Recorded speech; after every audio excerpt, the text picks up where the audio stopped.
Transmission one. This is August. This is May 30th, and it's approximately about 11:55 a.m. here, Pacific Standard Time. What was phase one of the unveiling, and what was part of that? It's a good question. That's kind of like what I need to help because I don't know. Earlier, I was like perfectly in tune. As soon as I kind of started to organize this, I just went to haze. Yeah, I And hear you. it's not like anything is gone. It's that now, instead of like categories on a drop down menu, it's like everything's in a big tag cloud in my head and they're just like jumbling around. But so what I was informed of and what I've seen play out is that phase one of the unveiling is basically, however it's possible, getting the public aware of what's been going on in the secret projects, specifically, namely the underground bases, the basically the use of children as well as celebrities and all types of personnel beyond that for these secret projects, which go into many different areas. And ultimately, out of that is the disclosure and unveiling of the technology of cloning and the capabilities that they've come to thus far. And I'm assuming that's going to include, or at least include, the beginnings of brain chip integration, supercomputing, and transferred consciousness. Okay, so can you talk to me more in depth about the secret projects here, the underground bases, and the what uses the children are serving right now? Well, as far as the secret projects, they've gone on for a long time. There's been various kinds of secret projects, even back to ancient times or what we would consider so, where just the same types of results were looked for in ways that we wouldn't consider what would be a public project today, what would be publicly acceptable. Around World War II, with Project Paperclip and all that, and the very high advances of mind control technology, methodology, and the combination of trauma-based mind control and monarch mind control, which are essentially the same things, into a form of basically militant-like control systems that could be used for mass populations. And this has been going on forever. So there's projects that developed that to the highest degree, and then comes the advancements in technology that were related to World War II, essentially gravitic drive craft and zero point technology, zero point generators, which could pull energy from the subquantum fabric of space time, which is pretty much just a way of putting it because it's both more simple but more technical than that. It involves a lot of sacred geometry and the angles and designs of the generators and the electronic components. And then pretty much they say cloning as well goes back to ancient times, that they knew various things far, far long ago, but around the same projects, cloning was introduced. So you have basically mind control, very advanced technology, and cloning. And along with that, and again, back into ancient times this goes, was either the discovery or the decision to introduce some sort of control mechanism involving other races, whether they are physical, and regardless of the issues regarding the information on that at the moment, or whether they are in what we would call interdimensional and don't actually participate, if you will, in a physically limited form of reality, as well as the body itself. And yeah, so from there, a whole bunch of political changes. I don't know, the whole truth. Some say there was a political takeover of Earth by these factions, and then again, that was even, you could trace that to ancient times. But uh, so then, as far as, I mean, that's why the secret projects themselves is a very intense and it's a rich issue. In World War II, you could talk about the Philadelphia experiment and Rainbow and Phoenix, and it just goes on from there. It goes on and on to them find everyone involved, from the Nazis to the American government to people that just had that knowledge before, finding what we would call stargates or wormholes on the planet and underground and in certain mountains and geologically, basically geometrically sound areas. They tend to produce these collections of energy, and then to the utilization of such wormholes and stargates, down to the finding of artifacts and technology that basically meshed with the mind and was far more advanced, and usually I think related to crystalline technology, whether it was even a form of metal that was aligned and structured like a crystal would be. And they can use various forms of substances, and I really don't understand that, because they're scalar wave devices, but the mind interfaces with them. So there's no buttons, there's no this, it's very strange. But then there's information encoded into it that the mind then picks up, and you can see things and understand, know things. So they found a lot of technology as well. And then there are other projects involving going back to the mind control, if you want to call it that, systems in place to control the population. And then there's these projects that were carried out on the people, as far as public opinion control, coercion of certain groups, and infiltration, media control, and certain things that have to do with that. So those are the secret projects, the basis of them. There's a lot more than that. Each one, they figured something out, and it would break off into something else. And they always change the names and then just pack up their bags and go to another building and pretend it was over. And then the children are utilized for, you could call it two ways, both the good and the bad, even, just to bring duality into it, but it's all has to be learned before we can use words like that, and words like that don't even apply. That doesn't mean abusing children in the base is a good thing or not a bad thing. It just means that we need to learn about what's going on. Yeah. And so it was basically, that goes back to like occult purposes, where specific energy with the children, but then it also goes, and then that's used in whatever purposes, possibly abusive purposes, and basically like kind of energy vampire purposes.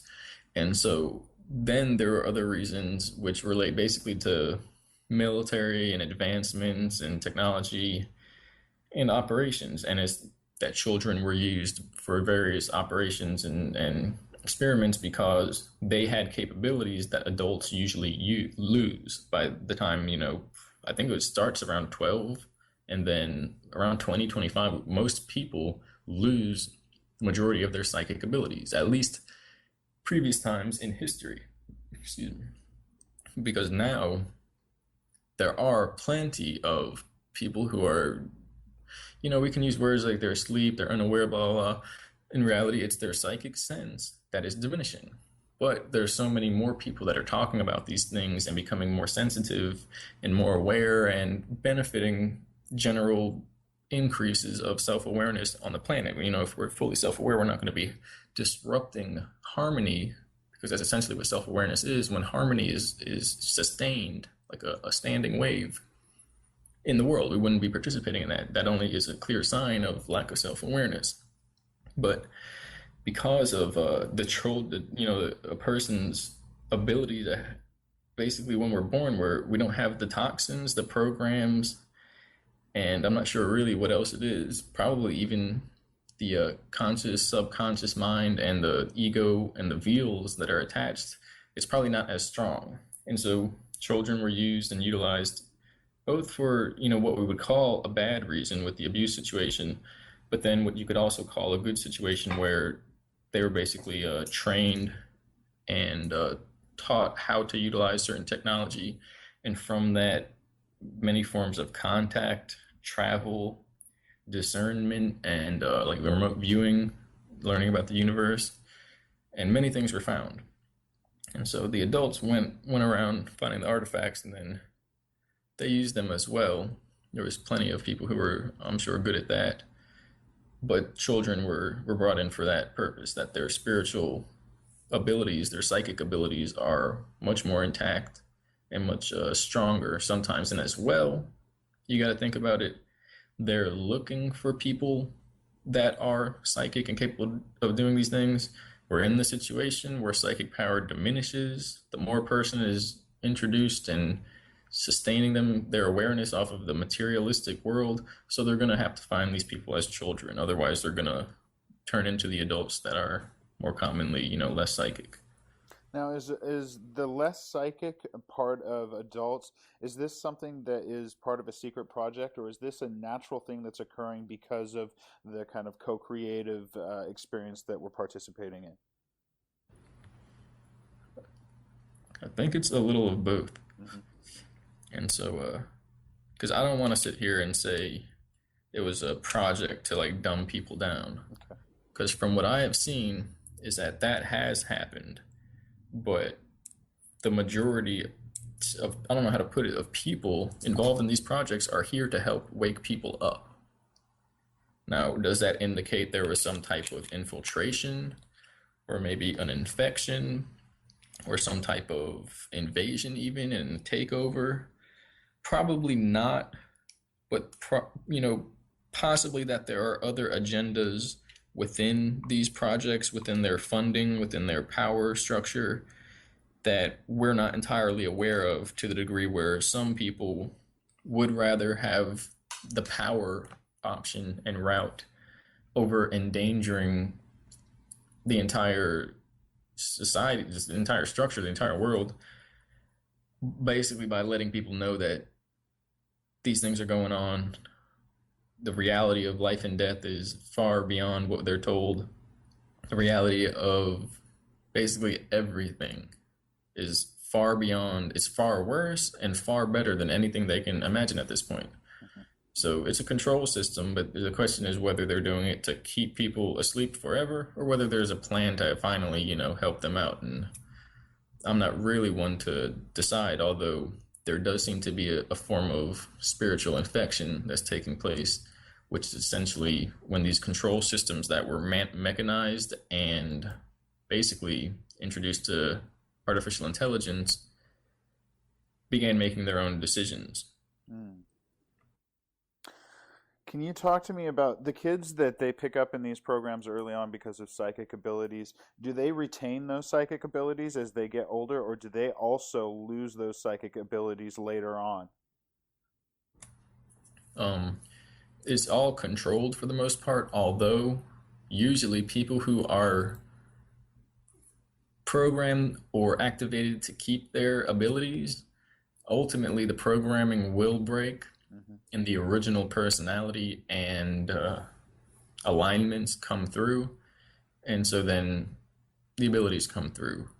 During the time, say like earlier on, usually people, unless the person is fully involved in the projects to the degree where they're basically living there, usually the memory is wiped.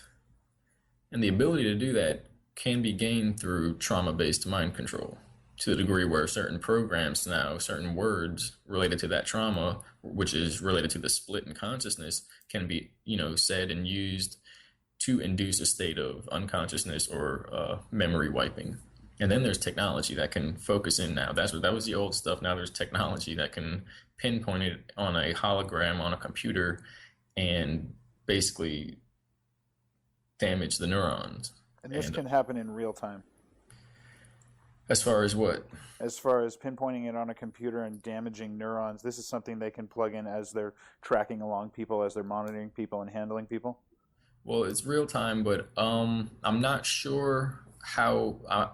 Well, basically everything that's done, say 10 feet away from inside a base, or 10 Yeah, feet yeah. away from the generator, Uh-huh. can be done while moving and Gotcha. out in public. Gotcha. It would probably most likely be done while the body is still and the person is asleep. Hmm.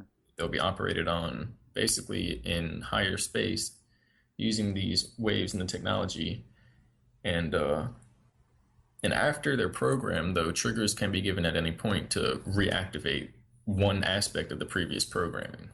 And how are these triggers transmitted?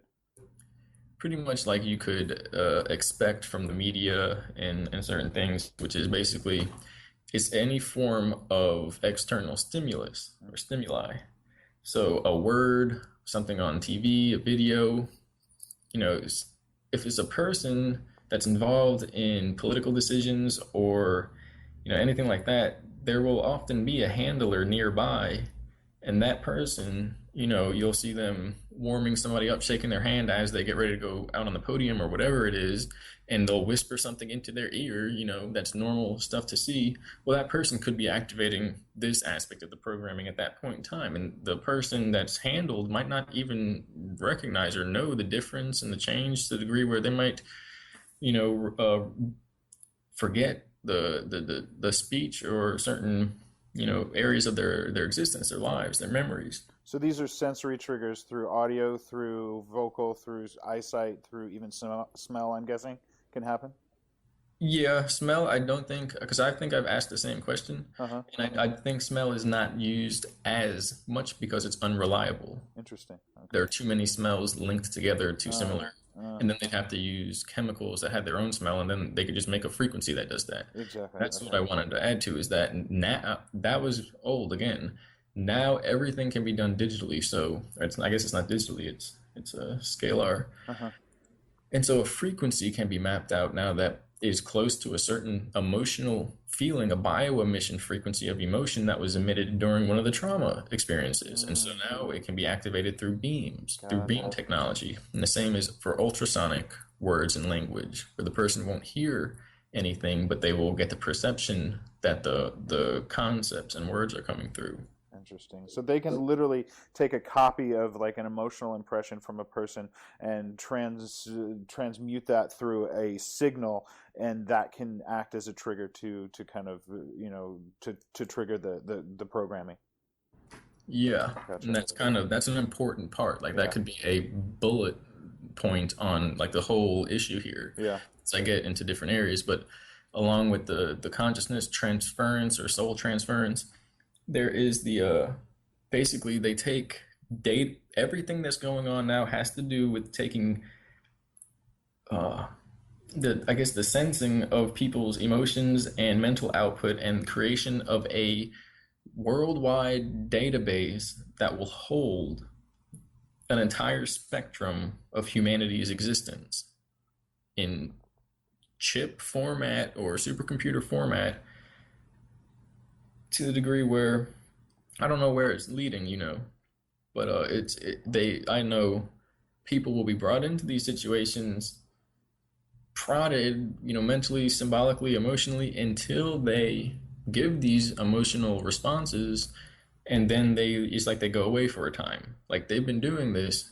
in part, learning everything else, but as well to build a database of everyone's emotional and mental patterns, as if they're trying to recreate the human race in a computer, or basically, well, here's the weird part. If a supercomputer now, AI computer is reading all of that, it now has basically a thorough spectrum of human emotional responses and mental capacity. So if it was, working an algorithm to build up responses and predictive behavior, it has a world of information to run off of at that point. Imagine knowing everybody's thoughts in the world with a big brain. You'd be, a few hundred people that and we can predict people's behavior if we pay attention. This would be somewhere near that, but the other part is that it would never have heart. It would never be able to detect emotion and have intuition. It would only have predictive programming and behavior patterns and math and algorithms that could be derived from that. It could never guess and take a good, look at the situation and step back. So this is coming into where humanity is going and how we're going to deal with these things, and the fact that we are going to be faced with these things as well as we are being faced with them right now, as people are basically getting swallowed up into technological environments and gaming systems and devices where they're interacting more with a computer system than they are with Earth and real reality and other people. which means that if they do that their entire life, that means their life was technically a computer existence. They were technically inside of a computer. Mm. Has to do with a lot of things where there's a singularity that's coming where we are in temporary, like, I don't know, I'm trying to like mix words, but in our temporary nature, where we are in that will merge with our eternal nature, with eternity. This time will accelerate and accelerate like a spiral until we hit an infinity point, an omega point. When that happens, all the decisions we made and all the things that we lived as become eternal and are there forever. So before that point, we all have to have majority percent, of our existence working for each other and tying our information into humanity and integrating in with each other, because then it's an eternity of that. Whereas if we are taken away from that and we are focused on material things and it's, majority that, in an eternity that would merge with our soul or our spirit. And I don't know really what happens there, but I know there are a lot of situations and timelines that I believe resulted from these projects existing that did not exist previously. And these are basically veils that we're going to have to break through in order to get to the original timeline. I've had some experiences with that, and I think some others have. But I kind of went off on a tangent, but that's like the connection of why it's very important to talk about how they're taking people's consciousness and recording it. It's leading into something very, very big here. So when I hear you talk about this stuff, I think about the juxtaposition of transhumanism versus natural ascension. When I look at two kind of the opposite ends of the spectrum on an energetic level, you've got transhumanism, which is, in effect the idea of upgrading your physical body here through technology, versus ascension, where you're upgrading your physical body through the transformation of densities and through spiritual practices. And when you talk about the idea of them having basically a supercomputer that's creating algorithms based off of crunching data of all the different variable personalities that it has records on, it immediately brings up the opposite side of that spectrum, which to me is the Akashic records, the idea that each one of us has access to this through our internal self, through all the data of history, all the experience of everything. And so my question is, what purpose does it serve to kind of work on more of the unnatural, I don't want to say unnatural, that's the wrong word, on the more transhumanist agenda? Like where does that serve them more, as opposed to working from a more spiritual side of things, if they're really kind of wanting to understand this data, and I'm assuming use it to be able to, potentially predict future timelines and manipulate things into their favor? Why is it done from such an artificial way when potentially this information lives inside everyone? That's a good question. I've had these same questions, and they were played out, or we explored them thoroughly. Uh-huh. So with the latter part of that, which is why are they doing it this way if we can do it that way, or this way and that way, but whichever way. Yeah. The other parts have to do with ascension and tech immortality and supercomputers, and how one technological path and the natural organic path to ascension are both attempting to head in the same direction. At least one of them is.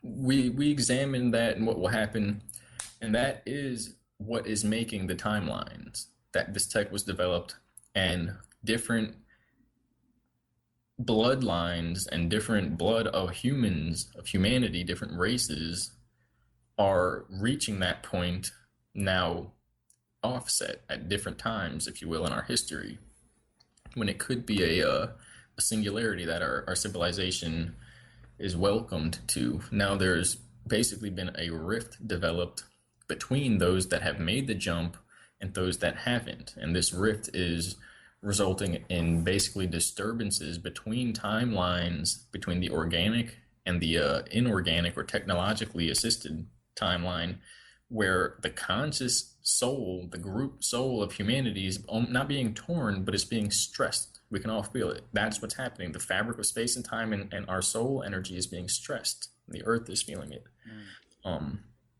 And so then it comes down to, well, because I asked these questions too, and they helped me understand. And they asked me things like, well, what makes you think there's one soul for all of humanity, that there's one group? How do you know some people here aren't, not to say not human, but not basically not Earth human? Star seeds. Right. Yep. And as well, like control, or not even that, but timeline, basically, time travelers, basically. Uh-huh. Yeah, I gotcha. I follow you. Because there are, basically, you could say time travelers using tech might be the tech assisted version side, if you will. Yeah, Star seeds definitely. basically having spontaneous expansion of their DNA to the degree where now they are learning rapidly faster than their parents, and it's, are what we consider evolution, which is probably incomplete, is changing. It's fundamentally changing because we're hitting an exponential curve of change. Mm-hmm. And so we need to introduce new values to that. And so that's maybe the organic ascension side where it leads towards the original timeline. And that pattern is pretty obvious, and it's commonly seen. Either people are going to be using the tech or to understand the universe, or they're going to be using their own internal configuration of elements and energies and basically taking that route. It's as you would expect. This was we discussed this for many hours and went on many discourses and adventures, if you will. We had to punch through veils. It's almost like a game. If you hit the wall and you get sent back to the start, so then getting involved in one of the gatekeepers of any layer, any veil, would basically be like hitting the restart, because you can do it and get past it, which is what you have to do anyway. You have to get past it. But if you like basically drop below or fail, I don't want to use that word though, the test at that layer, it starts over at the first layer. The only way to fail is to simply interact with it and then believe what it displays to you, because all of these levels are literally simulation simulacra sentiences that basically developed out of our lack of awareness and developed sentience now to keep that cycle going, like whirlpools in space-time. These apparently could be timelines wrapping up, spinning to completion like wormholes, and spinning us out on the eternal organic timeline original.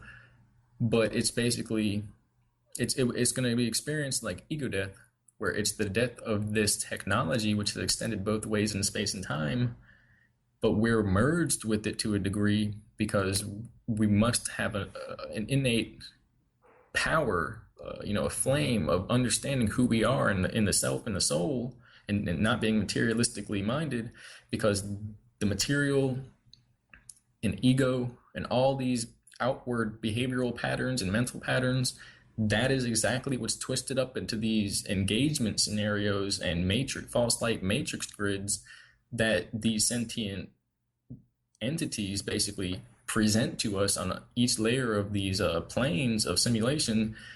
And I'll just tell you right now, it looks more real than anything we can imagine.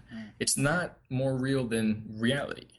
I'm not going to start, if say I was a simulation, you could talk to me, and after a while, you're going to start to understand something's not there, So if you didn't know about soul consciousness, how the reality of a person being there is related to their self-awareness and soul awareness, and how that relates to the animals and everything that a person in the world is, then you could be having an unaware conversation yourself, and you might not know that another person in that scenario was a simulacra.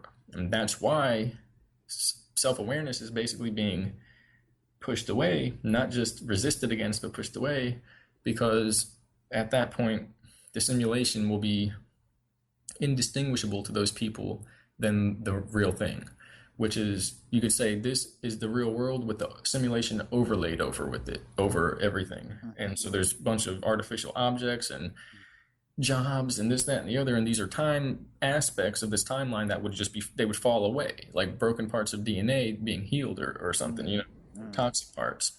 Gotcha. And so, it's coming to a singularity. It's as a result of that. They say those who have the tech are another race, basically, and that both sides lead to the same goal, and the goal is basically awareness of eternity. The tech uses immortality.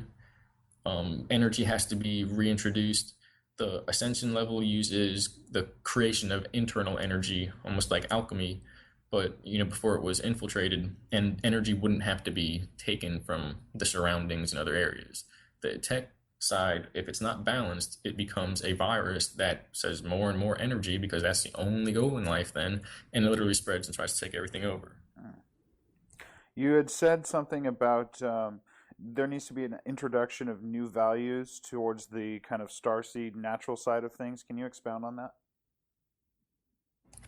Yeah, just in terms of, the changes that are happening now, the mind and emotions, the schooling system is designed to basically recreate an already perceived pattern. It's a repetitive cycle. It's to get a response programmed into the individual. It's not to create responses, to give them the ability and insight to discern between what response should be right.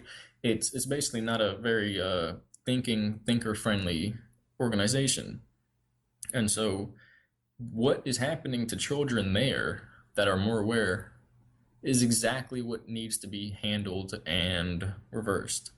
Kids that are more aware end up being put on drugs, ridiculed, pushed to the outcast position of society, and children that are growing up now are exposed to high forms of materialism, eroticism, outward physical awareness, and it involves the notions that basically our personal issues and gossips and little mind games is society, and that we use technology and objects to enhance that. But I can't, talk bad about that. But there's a form of awareness that is dependent on that which is intangible and cannot be expressed physically, and there is a form of awareness that is analytical and informational, can be symbolically expressed through mathematical formula and language. That's basically heavy materialistic analytical mindedness, and it is a balance that one requires to get to both. But an overbalance or an imbalance of one over the other basically locks out aspects of the other side, the left brain, and then you see like diseases or distortions, areas of that right brain thinking pattern that become painful, or they introduce suffering to that original self that is to be nurtured and paid attention to. It's basically lack of awareness. So we're not physical material, we are, but it's temporary. And so what is happening doesn't give any credence or light to our eternal nature and our immaterial nature and the soul and the spirit and psychic phenomena. And to add or to conclude that is that the children who are aware of these issues, who have the psychic phenomena and abilities, the parents need to know how to deal with the situation, whether it's night terrors or being able to contact other entities, or even these computers and these black budget projects that are going on. People need awareness to know about these things going on, to be able to transform their view of the universe from what we've been lied to into something that actually functions to serve and nourish the soul and self-awareness.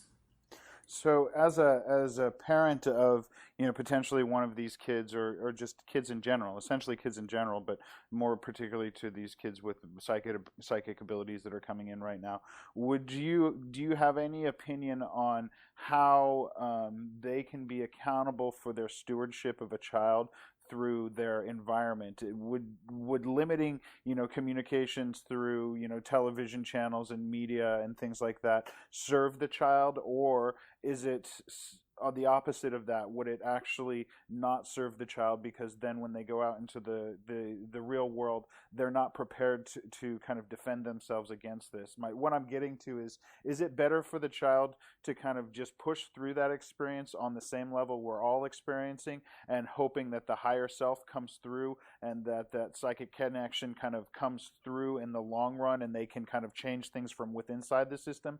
Or is it the opposite of that, where the parents need to really kind of protect them and shelter them against this kind of existence right now, in order for them to be able to go out into the world from a more kind of pure sense? Does that make sense? Yeah, and it's very complicated because Yeah, any parent doesn't want to, one, basically suppress their child's imagination and freedom and their abilities, and two, doesn't want to then cause certain problems because they're reflecting onto them that there's this issue that needs to be handled, and now that causes hmm, problem, because children are just like sponges or reflections of whatever they see, absolutely. especially those they love and are connected with. Yeah. um I would say, as far as the toxins in the food, because basically the additives and all these everything, it hits at the genetic level, which is where the psychic abilities are. That's basically what it's for. Hmm. And you could say, well, they're trying to end it all, or some of them have told me, well, no, we're actually trying to start it anew. Without, somebody to fight this, then humanity is done. Now that everyone's stressed and we see this person there, this person there, this person there, and they're rising up above them, well, now we know who's going to basically save the world or help or whatever. Hmm. Or you could say, well, now you're just going to go experiment on them. Hmm. So I don't really know, but these are the things that are happening. We can know that. As far as then, it really goes into contracts, rights, and consent, and how if a child is born and their birth certificate is valid and all that, then there's this contract system that they're born into. All that needs to be basically revoked or not worked with, to the point where we state our consent and our true nature and our true belonging, that is not to a corporation or a paper value or a monetary system or any form of man-made materialism, that is actually a product of the higher dimensions. And if you can get jurisdiction that says, well, we own this higher dimension square that you're from, and it's an orb and circle in 5 dimensions. No, that doesn't work. It's not possible. It's false, and it will never hold up. But if we agree this land here is called this, and everyone in that is an asset to this, and stamp and sign here, and now I'm a member of that, that holds up. And so they built it so that unless you deny that and say, no, thank you, I'm good, automatically we're all in it. So that's a little bit confusing, but that's how the system is kind of reaching out. And so the idea of when a child is born, and you're immediately taken to have your thumbprint and your footprint there, given a social security number, given a birth certificate, these are literally agreements. These are giving consent. This is parents giving consent to the child to be part of this existing system. We are essentially agreeing in a co-creative thought to exist under this. And what you're saying, or at least what I understand you're saying, is if that consent is revoked, that is the opportunity to start co-creating a different experience. Exactly. It Gotcha. is. They consider these things an agreement because everybody naturally has the ability to create their own reality. Gotcha. That's what we're all like stamped with. That's the mark. Well, not the real one. That's the weird part, because some that can't do that, that cannot create from their mind and their imagination, have like a different type of mark. So, but the mark references all DNA, including the mark of the beast and all that they're not developing now. It's always been here, and it's been in different forms. And too much, religious fanaticism won't lead anywhere. It's basically technology. Um, but it seems to be something with the DNA and the races that allow people who would have a clear problem with that, to have the ability and the imagination to create something other than that and live in it and basically make it work. And humans do that. That's how it works. But because of that, then people that are doing that claim, believe, well, since we all have that power, then we can't be blamed for creating a system and allowing them to just fall into the belief that they're automatically involved in it and must be, and they basically they do not have the power to decide for themselves how their life goes. Just because they fell into that, we can't be blamed. And so this is basically it's non-consent or unconscionable agreements. It's basically just like a false consent or a manufactured consent.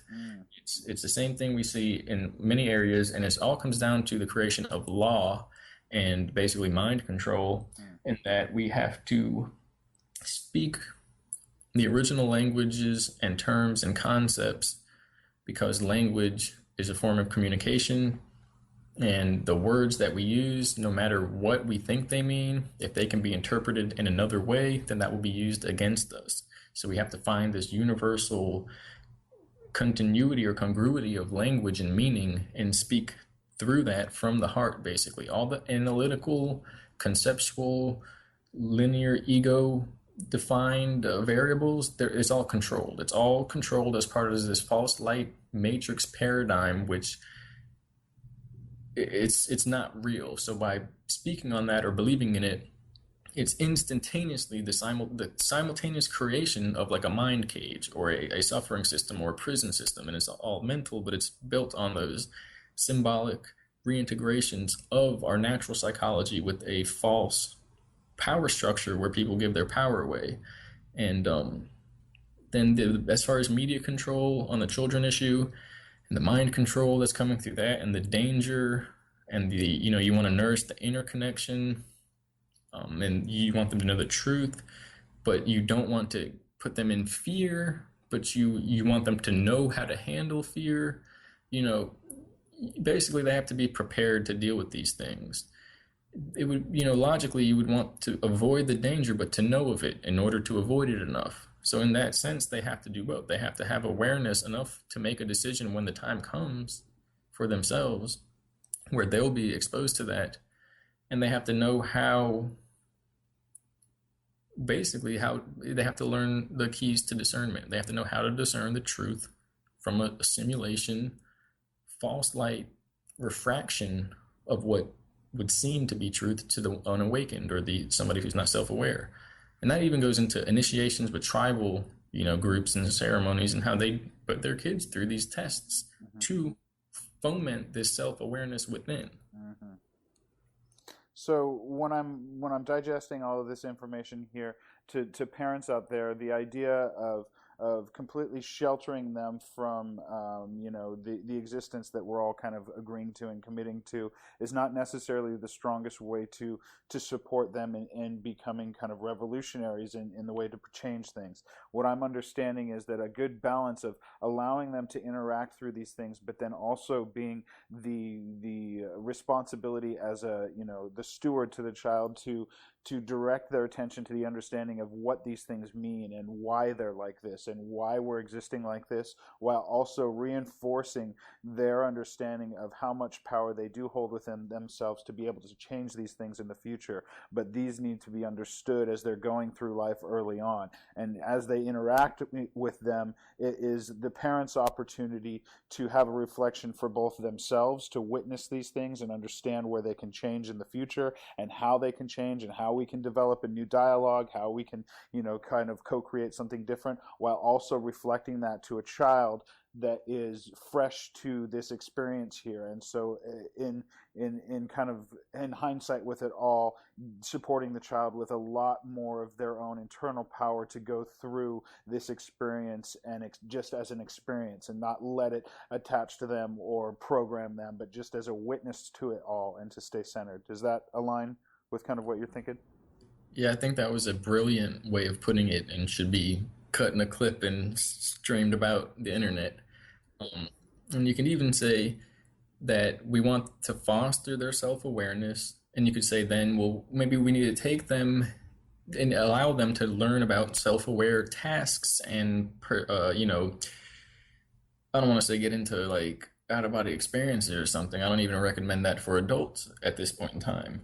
But finding of the emotional bodies, finding real philosophical not philosophical, but inner thoughts and awareness, basically spiritual awareness. And But I guess I want to chime in with something. Yeah. But future is not real. It's already created in this moment that we're in right now. But people will come together, and the social systems will change to basically we would call it like a tribal existence, where your merit is not down to a number or some arbitrary value from a third party that no one knows about, but basically everything will be as it should be. It's just about what we need to go through to get that. And apparently, I don't believe everyone will actively go through the shattering of the nine veils, if not all at once, because I was kind of told that they wouldn't, and it's trying enough for one individual. And the interesting thing is that there are people going around dealing with these things and at very high technology, and it's hard to comprehend going around to millions of people. We don't call that that would be beyond life, like a lifelong job. There would be like lifetimes of working through this. Which again, a lot of people who feel that they're connected to something larger seem to remember already. Yeah, so it's kind of the soul information. But and then I'm not sure where else it will go, where it will go with the people who want to basically merge with the machine and basically become individuated to that. But humanity itself, as the essence of humanity that continues, we can call that organic ascension, is supposed to be a reversal of this current reversed system. And it's interesting because it might look like it's spiraling in a way where it flipped over once and it flipped over again, and it's kind of spiraling tighter and tighter to the point where if it flips over again, it might just be normal again. We'll just have all this acceleration of change. I do think that's the part of humanity that basically creates that. Just don't understand exactly how the Earth works, because it might be much more expanse than we imagine. There might be races coexisting here in a different dimension, or even a location bigger in intelligence, but because there's a lot of people on the Earth right now in our civilization. There could have been civilizations here the whole time.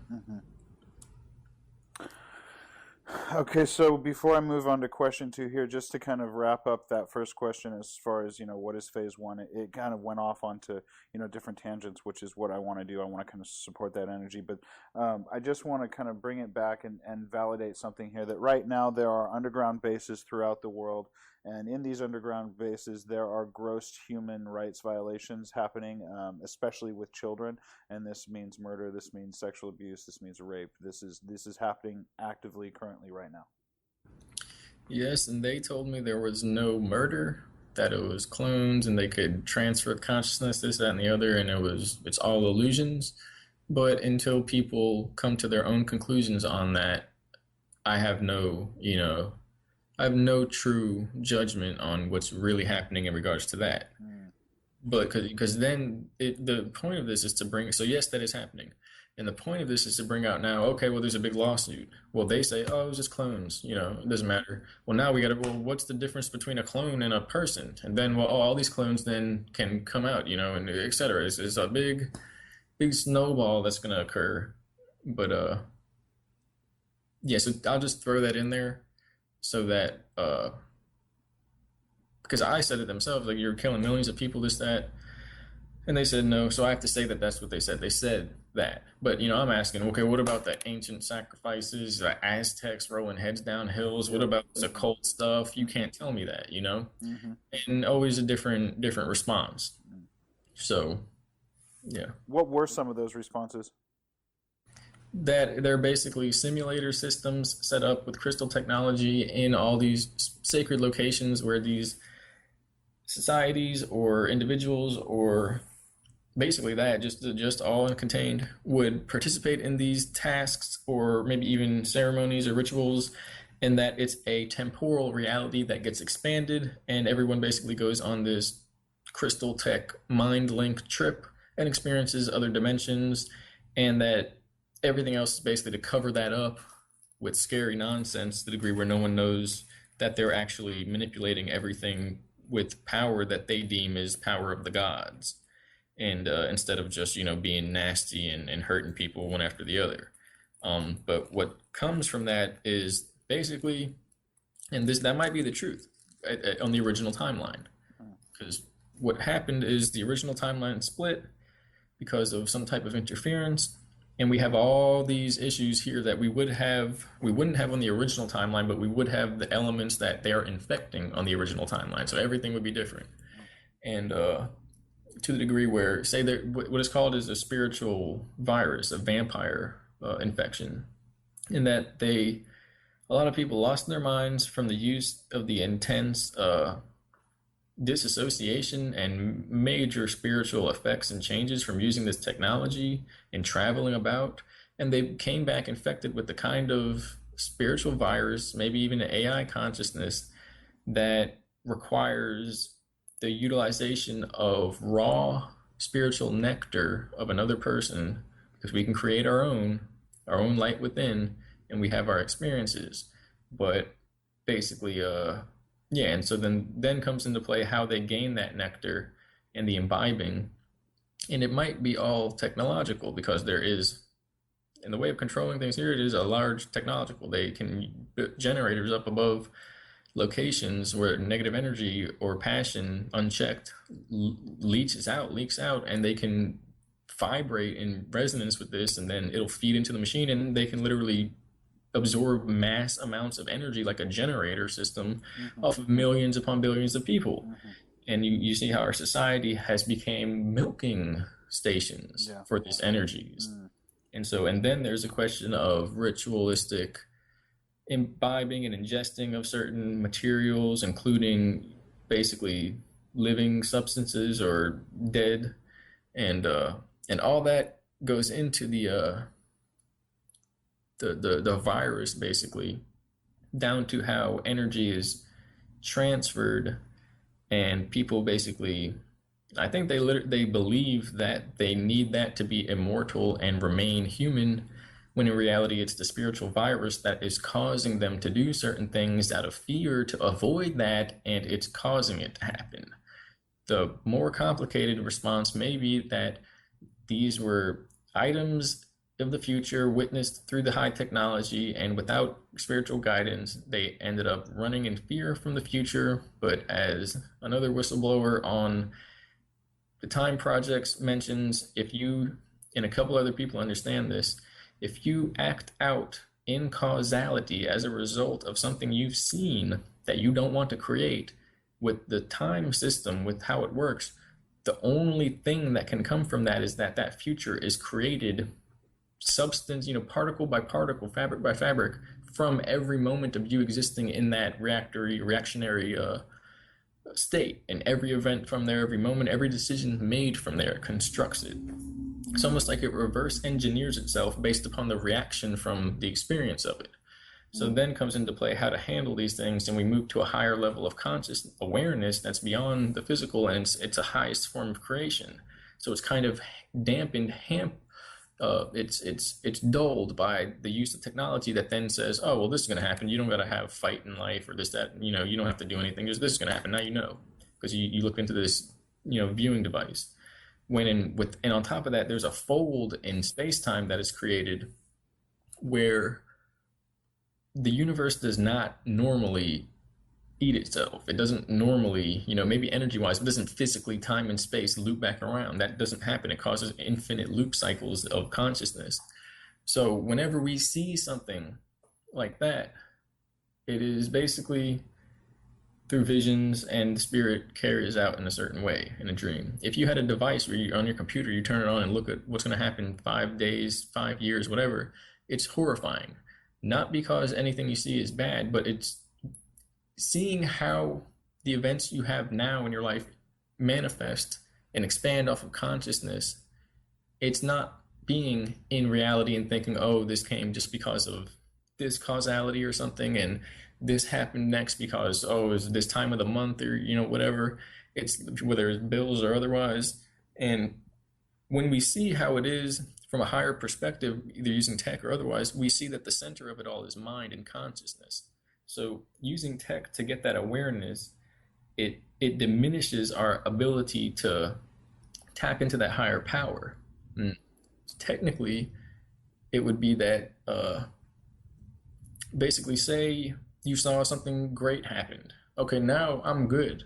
I'm not going to do anything. I'm chill. I'm going to do that in the future. And then as a result of that, because you didn't act on it, because imagine you're trying to stop doing something. You're like, oh no, something's going to happen. And you go do stuff and it causes it. Well, say you said that and you go, oh, I'm good. Something bad's going to happen. I'm going to do nothing. Well, you could change it then. So if people see something good, well, that would be disrupting the catalyzing energy, the difficulty that would bring those essences out of a person's capabilities and cause them to go and create that act. So it's like a destructive process to see it before it's ready. And I believe that happened with these devices, and people basically got lost to time in these complex time matrix cycles, and a large portion of our society being looped through this kind of AI infinity cycle is to either simultaneously to free us, as well as to regain the elements of humanity that was lost through these mind expanding devices, and ultimately portals that opened up and infections. Mm-hmm. And can you talk about how deja vu maybe plays into that perspective right there? Is deja vu a natural experience that's coming into maybe the understanding of different timelines crossing and merging and things like that? Or is deja vu something that's synthetic, that's being broadcast as a signal or something like that? So here's like a weird view. I need to find that yin yang picture. It was like a etheric blue, heavenly, liquidy, cool side with the mechanical red dot in that, and then a gray gunmetal LED lighted mechanical darker underside with a shiny blue essence in there. And then there was wavy light coming on the light side on the outer edge of that, and then these mechanical, like digital, almost like visualizers for a radio set or something, lights going around the outside of the dark side. But then the whole thing had the big circle of these mixed between LED blue and mechanical, and etheric, or not LED, like red and mechanical, and etheric blue and liquidy style lights that went around the whole thing. So on the outer side, the tech and the pure spirit, pure awareness, pure higher etheric essence, it seems as if they mix, and it doesn't mix from the ground up. They both get to that edge, you could say, separately. That's how it would have to work. You can't do both, so to speak. And so what it means is that when we get advanced enough, we're going to look at the nature of time and reality itself, and we'll think, hey, was the mechanical side, was the AI, was all that trying to imitate this? Is it trying to add up to this? Is that why it was mechanical and computerized? Because is this like a type of computer? And in the same sense, the ascension side, the organic, will see the same mix, and it will basically, what we could ask ourselves, if the spiritual essence of the body and the capabilities and the phenomenons were they trying to mimic this higher mechanically evolved system where information and data travels backwards and forwards through time and gives us these deja vu moments of interconnected soulness, as if the soul system interchanges with being mechanical and computer system, not really mechanical, and being this conscious awareness system that is like a god force guiding everybody's realities and everybody into themselves, guiding with that, connecting with that. Basically, it merges together, and but it's not the actual merge. It doesn't actually merge.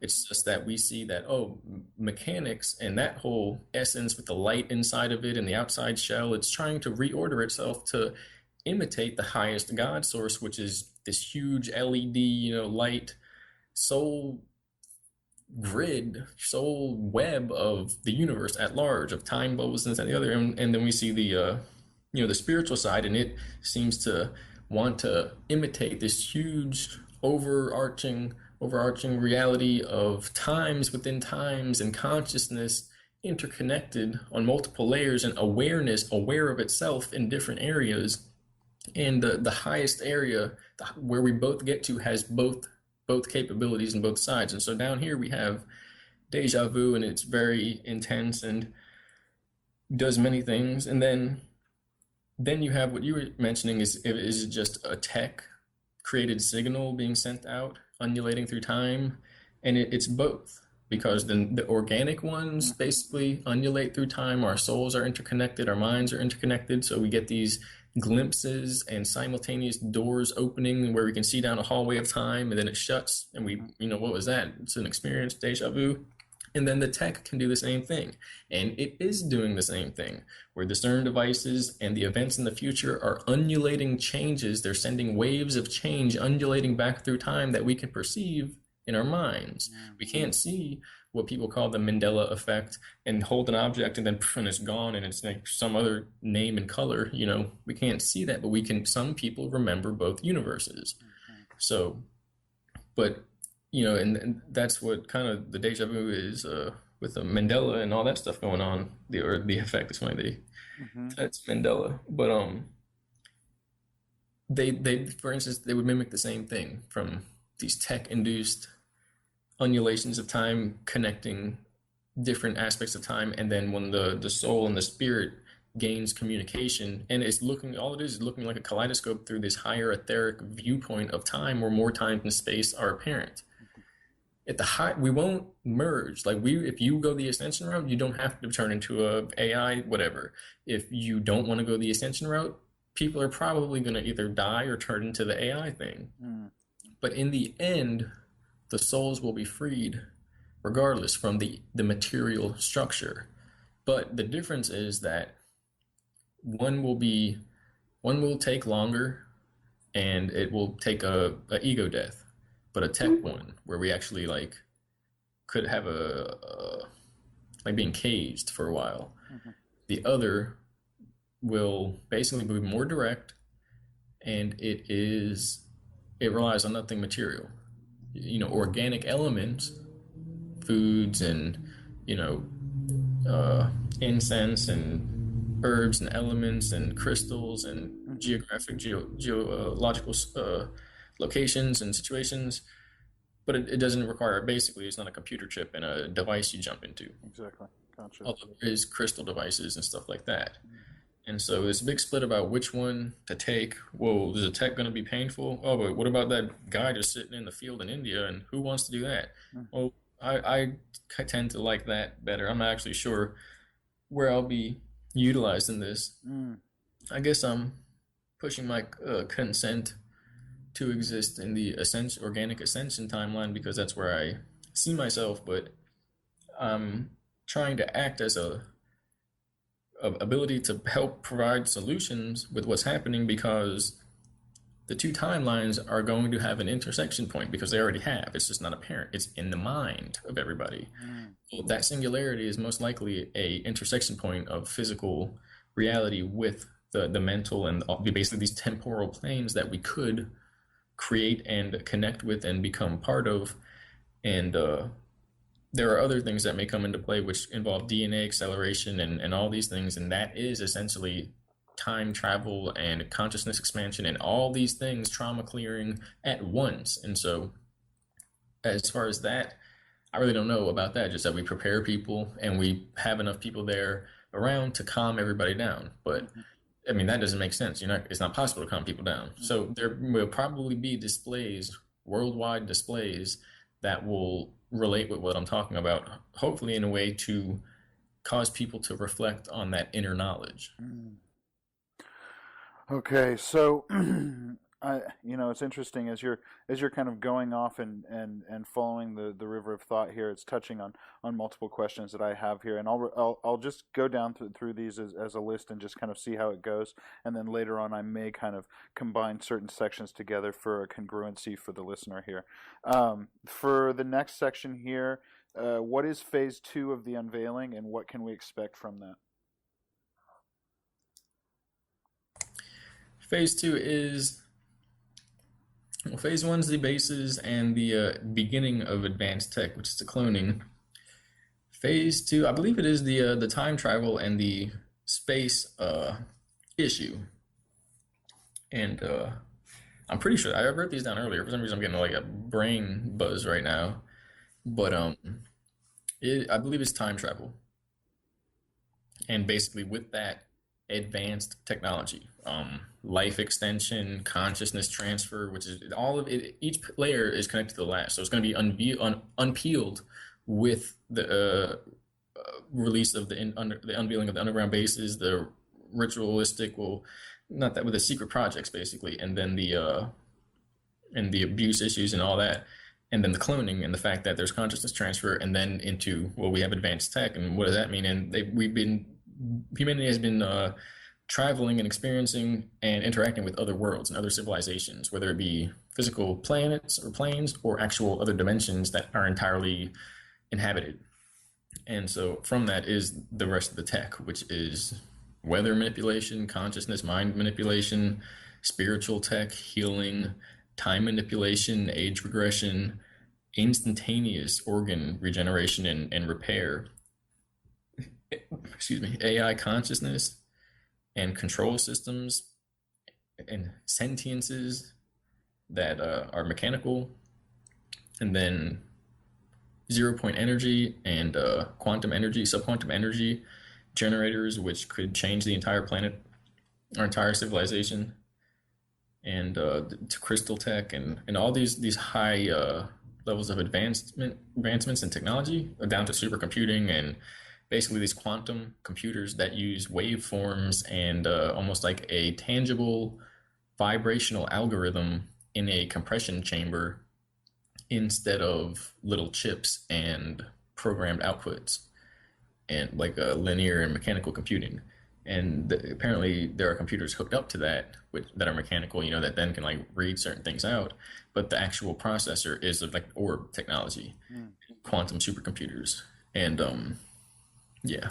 And so these phases right now are being effectively rolled out through whistleblowers like yourself and other whistleblowers. Is there any other platforms aside from, the general? I mean, obviously we're seeing it through media programming and things like that around us. But is there anything else that any other platform they're using to kind of roll out these phases to the general public? Well, the people that are managing this and at the higher level, they are people who have merged their consciousness with the basically they went the AI route, but they survived it, and instead of the AI taking over. So the AI is still doing things like that, but they're in control of certain things that are going on. They basically devoted themselves to this task and left behind their physical forms and their lives and existences. And a lot of people are still living as, people would want to.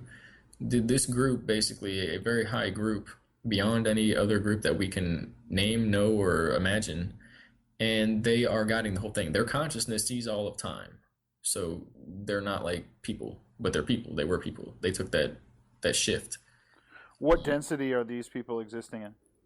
I'm not sure. I can't actually remember because we went into a whole big spiel about that. But once you bring up that, then it's like, well, who's over who, and then Yeah. there, and but it was at least 4 and 5D, Mm-hmm. and Okay. these were humans. And getting a little sideways here, but so then with these people, it can come out from every angle.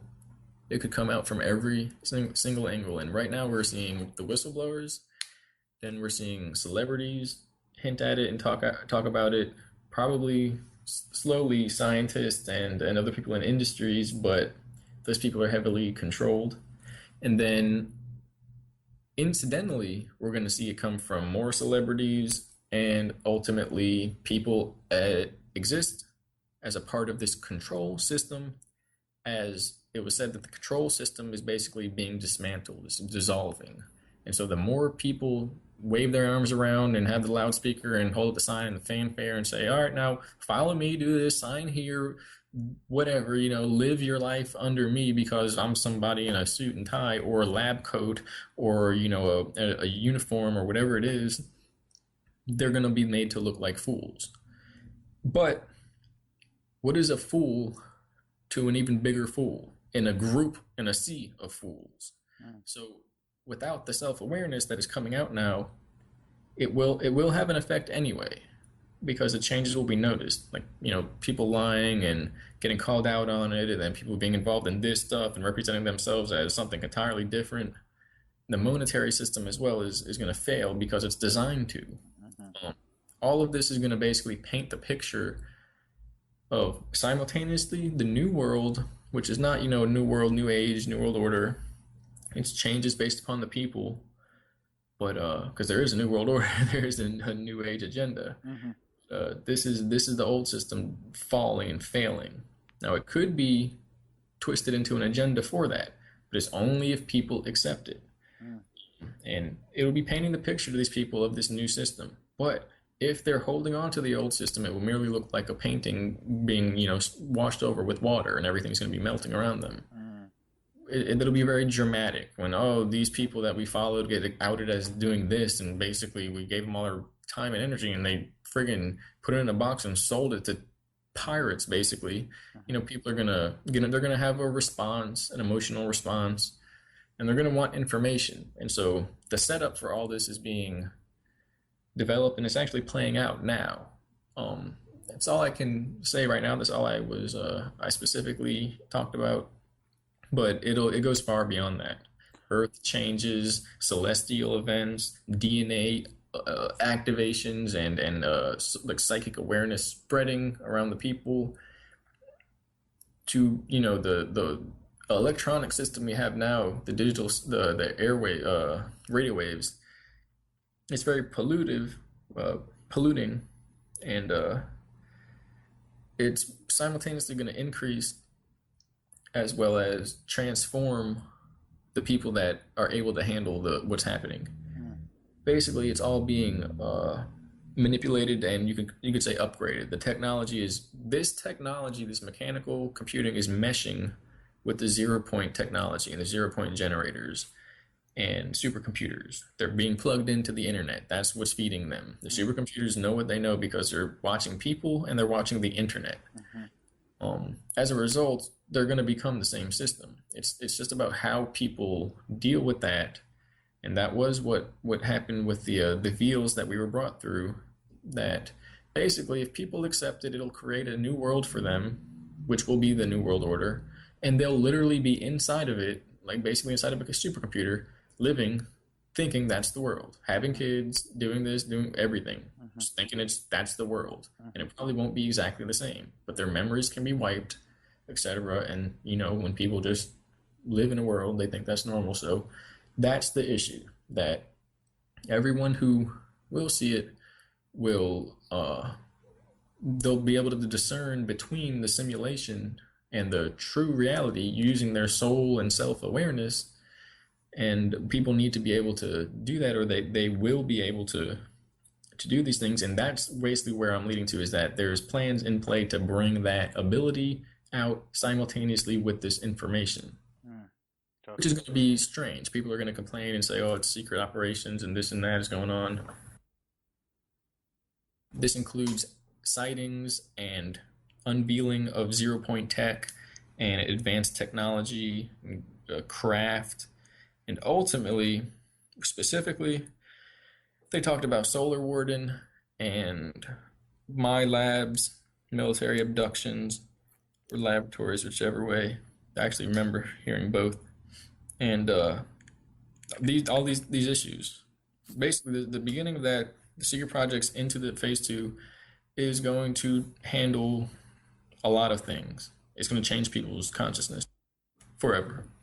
And so, how do people prepare for this? How can a preparation be kind of made right now, and supporting others of kind of not that aren't as awake? How can people that are awake and understanding concepts like this be able to help prepare others?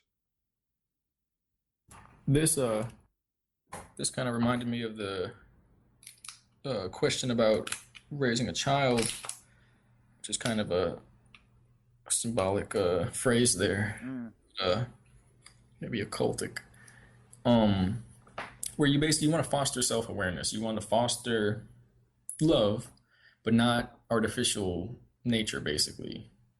Something that will fake a real pattern and only weaken them because then they get used to just one or the other, instead of the spectrum of reality, which is not as predictable. Mm-hmm. The person would have to be self-centered, but basically self-centered. They'd have to be centered in the self in order to see everything as calm and take it and experience their joy.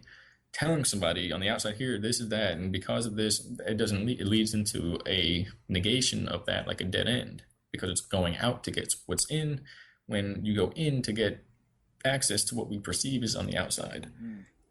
And so you have to spread the awareness. It's very simple. It can't be complicated. We have to spread the awareness when we see links, when we see information. A large portion of this is going to happen on the internet, but of course, people, when you're at work, when anyone's, whenever, whatever people are doing, we got to connect with actual people. We got to not be shy and think, oh, I got to log into my Facebook so I can talk about this issue. Do that as well, and then talk to the secretary or the mail guy or the chef or the principal or whoever it is, the manager, engineer, technician, you could start a conversation with a random person if you want, if the situation provides for it. Mm-hmm. We have to literally be talking about this. We have a duality mindset. We have a split personality in nature. People on the internet are awesome. They're talking about this, they're talking about that. And then in public, we don't know how to deal with it. And when people do get together on these issues, people are so revolted by the responses they get and the lack of awareness from the system that it becomes a duality issue. It becomes a battle. That's a challenge, a direct challenge to our own inner self-awareness that is unchanged and unmoved by these things because it is by definition an eternal substance, an essence, an etheric essence, that it immediately, the act of attempting to communicate these ideals drops us from the state that we are naturally in when we experience these ideals, these things. So that's basically the issue. And all that is, okay, well, talk about it and learn about these things, and then learn about talking and learning about it faster than the degradation takes place. So it's like an acceleration of cycles squared or exponentially, multiplied. And that's what it requires, though. There are going to be more issues, like genetic issues, that come up with these as the awareness of these things is introduced, that we will simultaneously have to use the awareness of these things basically to find a remedy to, or to heal, or to know how to deal with what's next, and to produce a viable outcome, to basically to express ourselves in a world that is now becoming aware of these things of the self. It's a paradox, but it's a challenge that comes out when people try and wake up. We call it, oh, we're getting bludgeoned by the system because we woke up and we're talking online.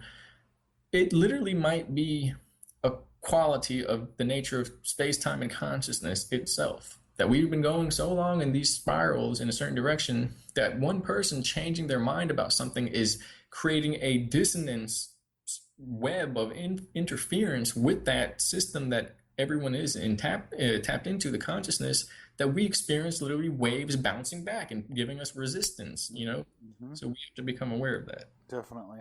And so just to kind of summarize my understanding of just our dialogue here around that section, is the opportunity for people right now that are more awake or on that enlightened path of communicating about these subjects and whatnot, is to step outside of the comfort zone of the internet and the anonymity of the internet, and to start participating in an natural, organic way with their environment around them with this information. And whether that comes from random interactions with people, whether it's a waiter at your restaurant or a bus driver or somebody you meet in just transit, or it becomes an actual intention to connect with your family members, even people that are supposedly totally closed down to this type of information. The opportunity arises for each one of us to refine our own selves and our own voices through interaction with real people. Because what happens is that duality that we're going up against is the duality that we're representing and holding for the entirety right now.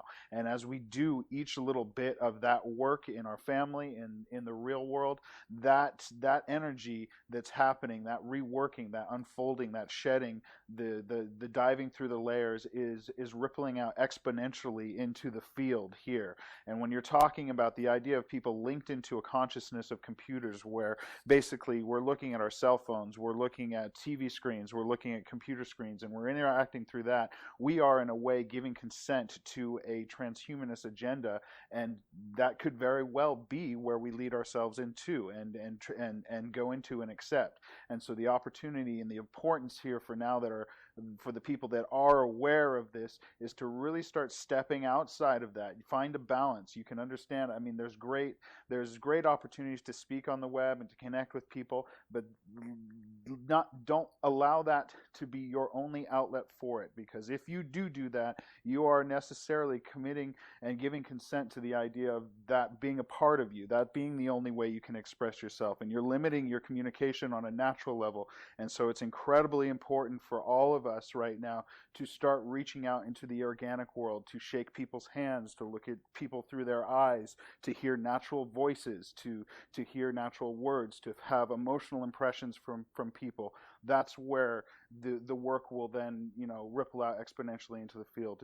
Is that kind of wrap that up? Yes, and again, that's a brilliant way to put it, and it kind of brings some ideas to my head because basically that's what it is. Move through the comfort zone, learn through that duality. We have to learn through the difficulty, and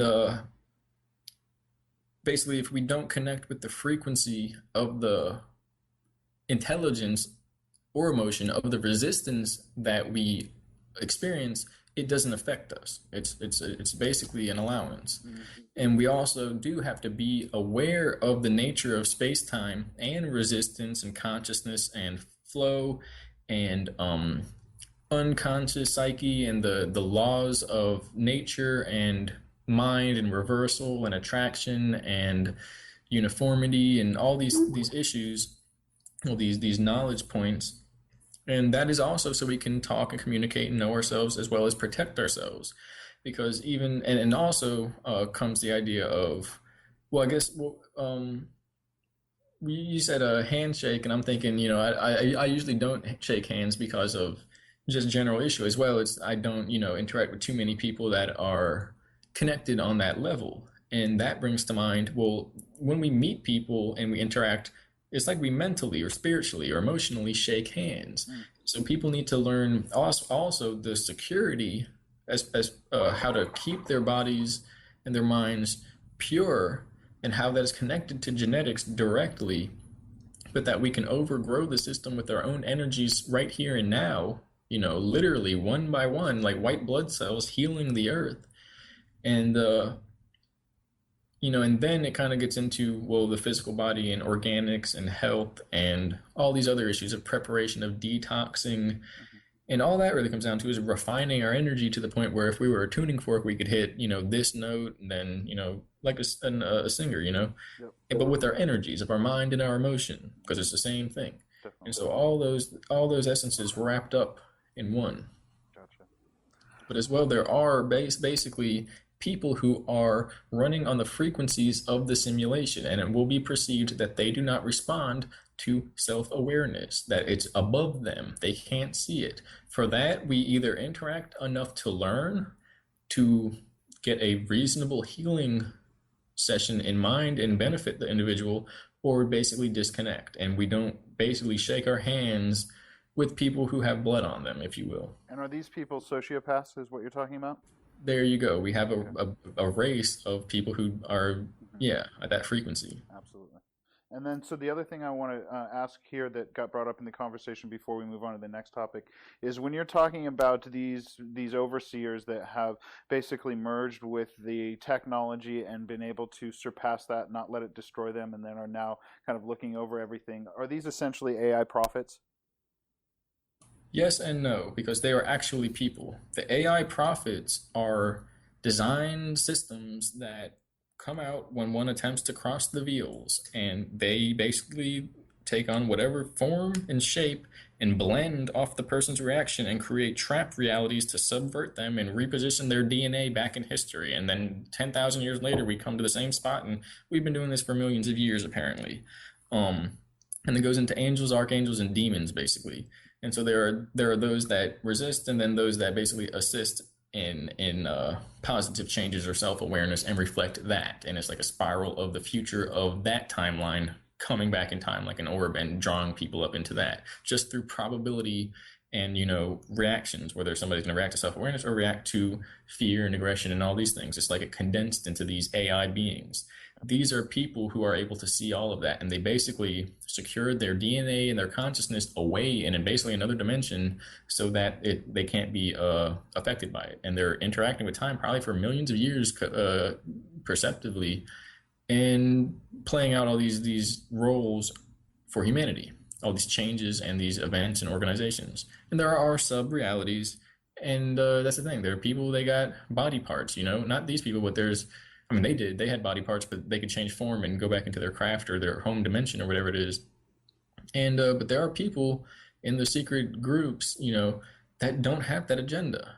And technically, they're not in that group because that group is entirely basically in line with that outcome to the degree. But there, outside that, there are the other agendas: the alien agenda, the AI agenda, the transhumanistic agenda. And you could say the people that were what you call the AI prophets, which aren't that, but the elders, that they're pushing the transhumanistic agenda, Mm. which that will have to be determined later in time, because it could be possible that there are so many other agendas that, not that that's the one we want to go with, but that they're actually saying, well, no, we can help, even though we're in our agenda, we can help humanity find their own way, because Mm. even our timeline will get destroyed if humanity doesn't make it. Gotcha. And so it's coming together as a part of that. But then there are these AI systems, these basically, it's like a mechanical false prophet, deja vu generating containment matrix entity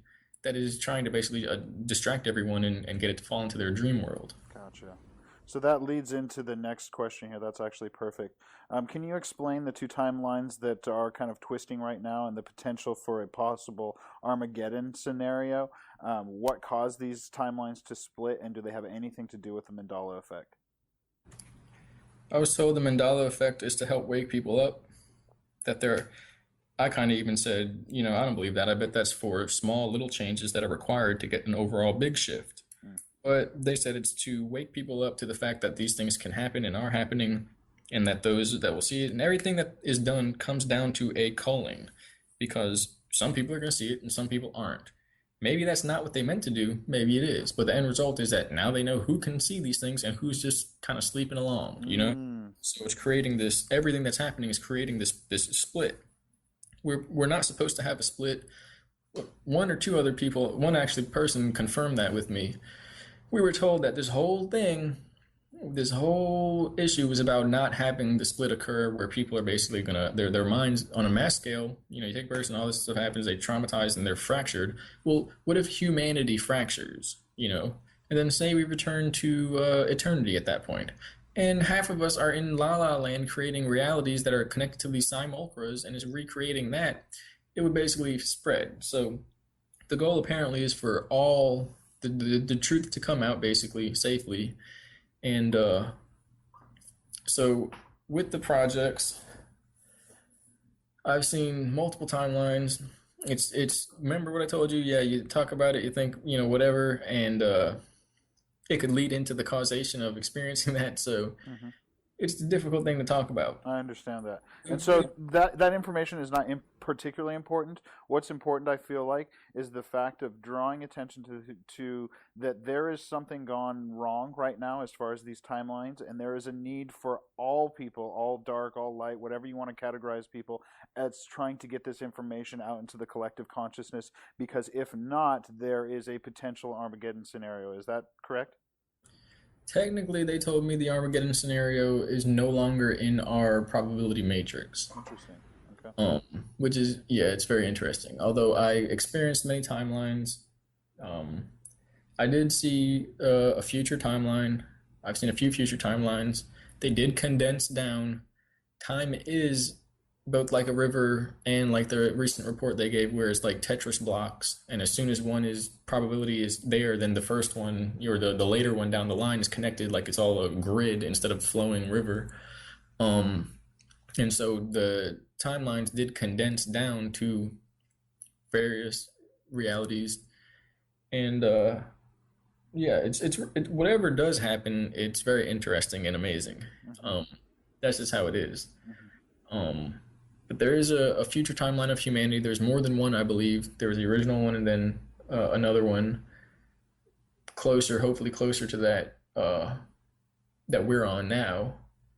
It was made apparent, and the rest is basically compartmentalized until humanity is ready to experience these things.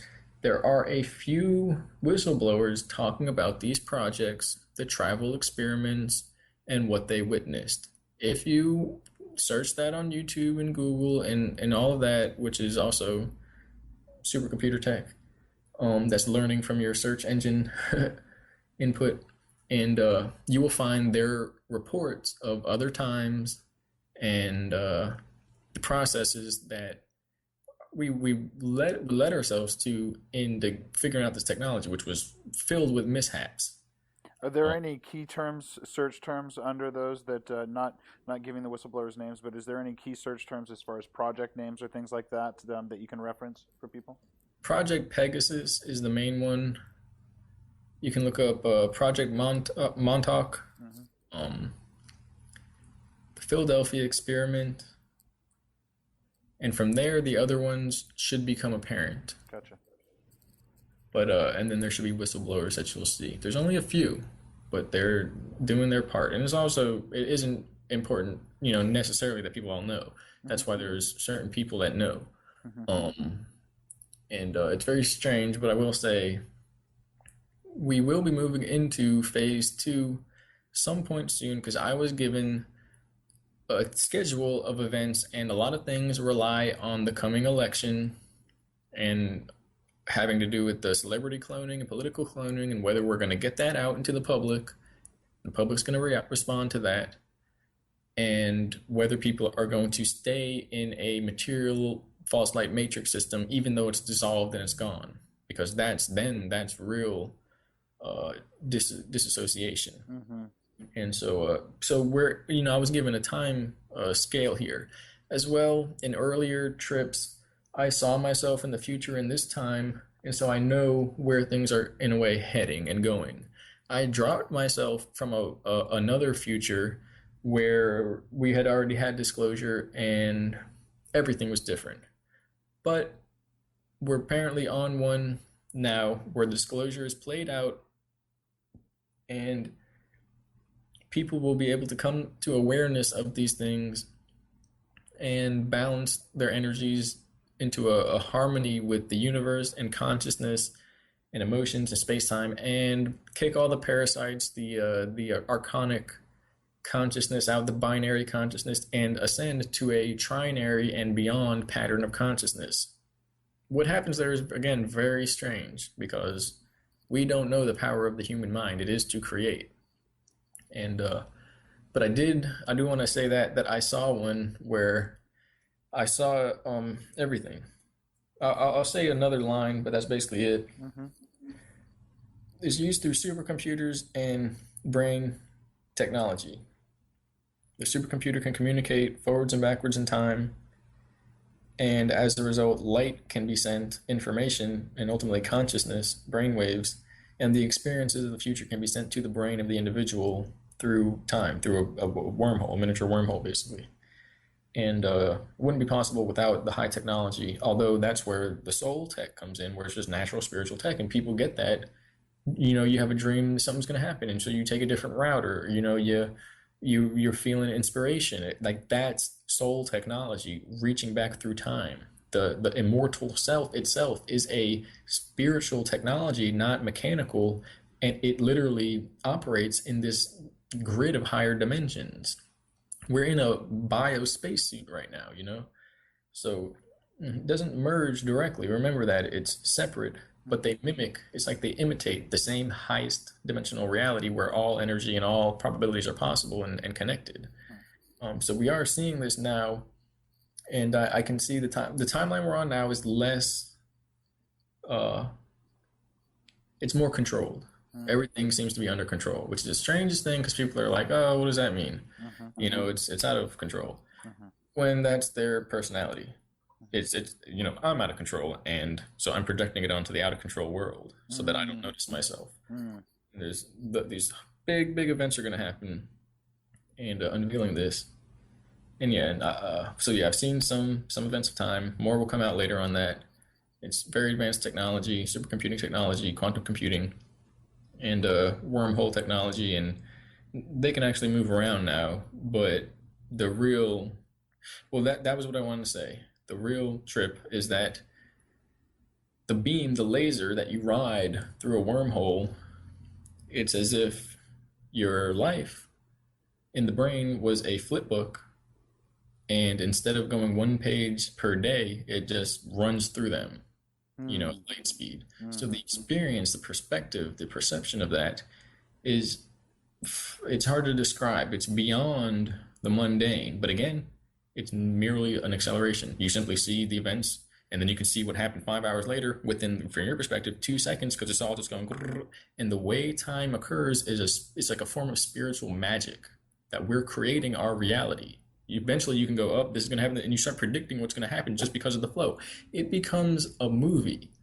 And they said from the original inner practices, this was where movies were developed. That they were trying to paint the picture of reality through these movies, creating storylines, because when you go within and you see these things naturally or with tech, it's displayed like an out-of-body dream as if you're watching a movie, and there's a central character, and the idea is that the theme is exaggerated without the perception of the ego to bind you into the reactionary flow. It's as if you're the director watching, and at that point you have the director's knowledge, and now you know what's going to happen and what has happened and what this character's line is and this character's line is, and it is an intense experience.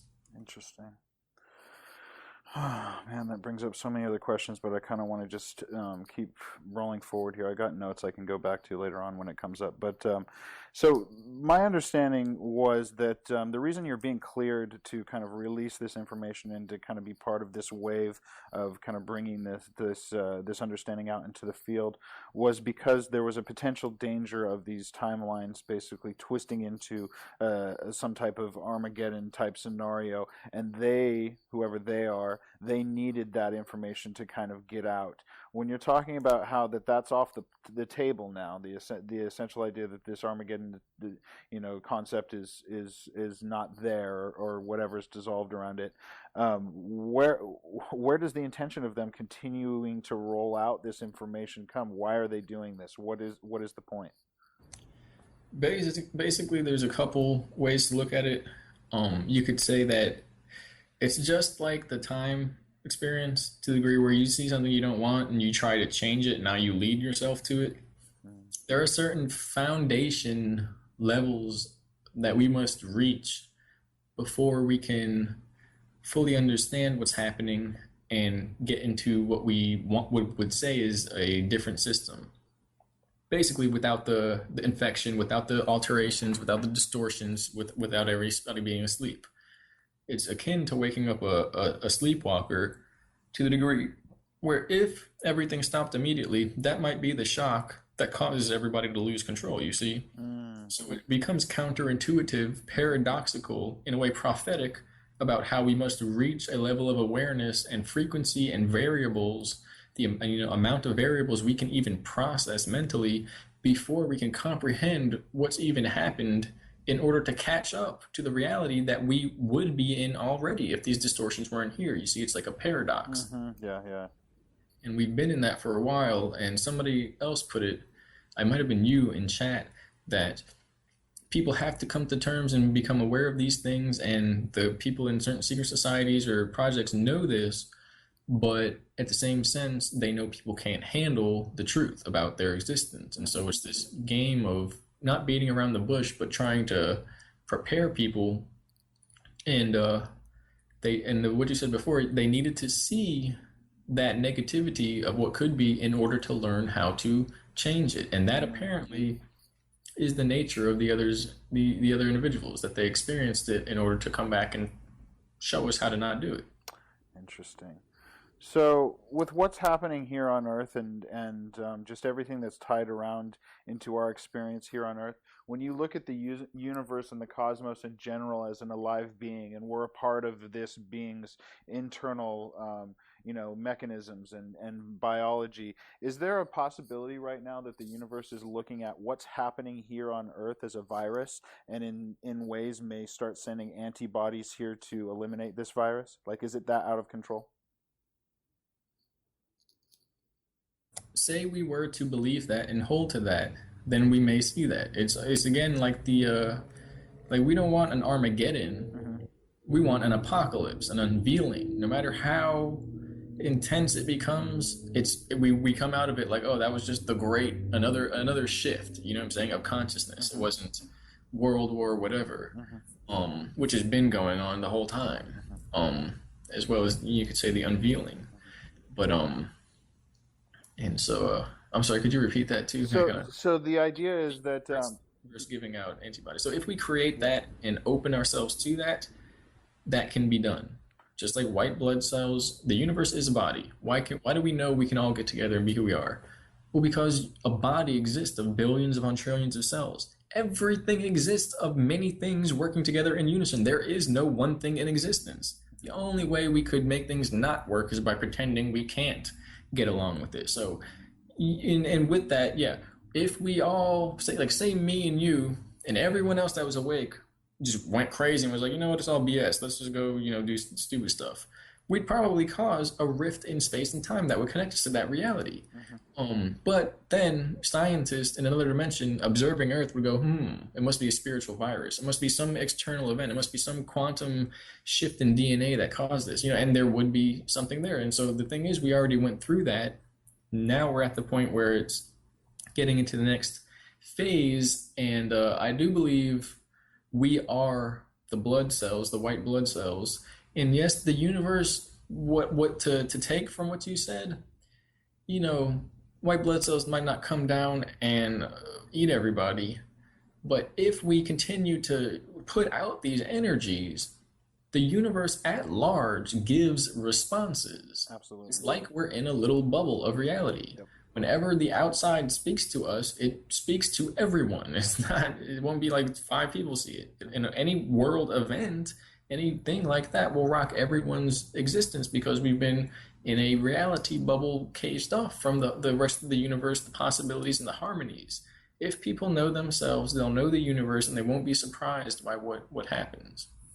And so, more so on to kind of refine down into that question and your feedback there, is what I was asking more about is what's happening on Earth right now and this existence here causing a disharmony in the organic matrix of the universe in such a way that we are being viewed as, from the universe's perspective, as a virus, and that potentially the danger for this virus getting out of control and infecting more of its organic nature is great enough that it may start compressing that and compartmentalizing that in its own way to heal and rid itself of that virus.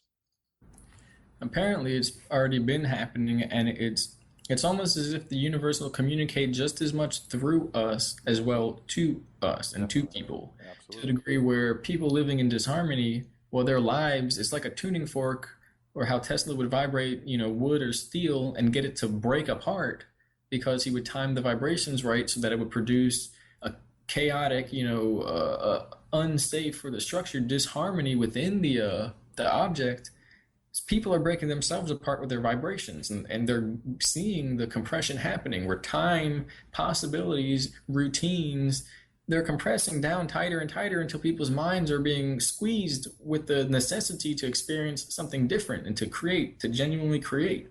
And so we're seeing that happen. And you could also say, well, this all it is a big event, what we could call a cosmic event that happens and happens regularly, and it changes everyone's minds, and they either expand or compress through that. And we might be heading for a universal expansion. That the first time in possibly history, everyone's going to expand regardless, because we're smart enough, even though we're perceivably dumb.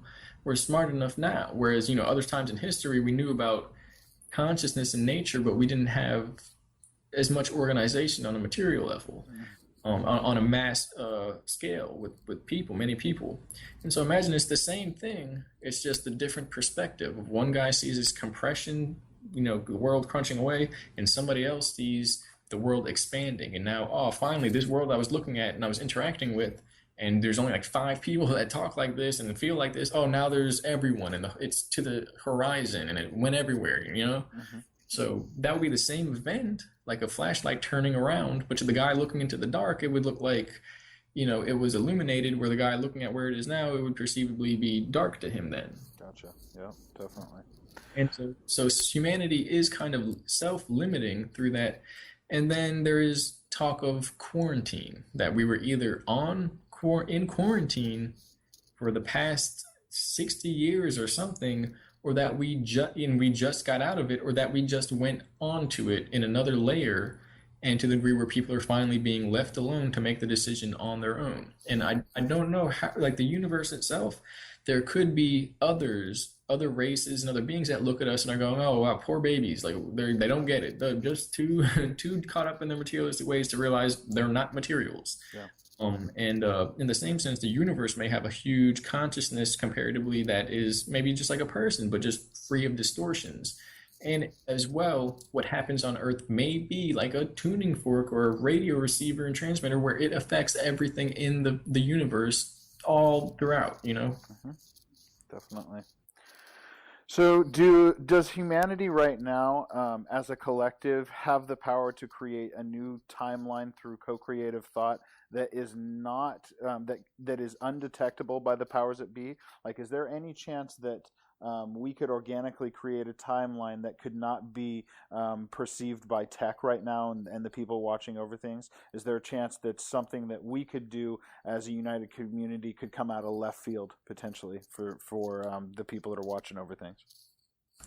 Yeah, and we were trained in this. We were brought through this. How to be unpredictable to an analytical AI system, how to tap into that, how to use intuition, how to think without thinking, all these things. And we already basically, because of the setup and the assistance, the timeline has been created. We're on it now because that's the only thing that would have led us here. And ultimately, those that basically are aware now have broken through the system, basically.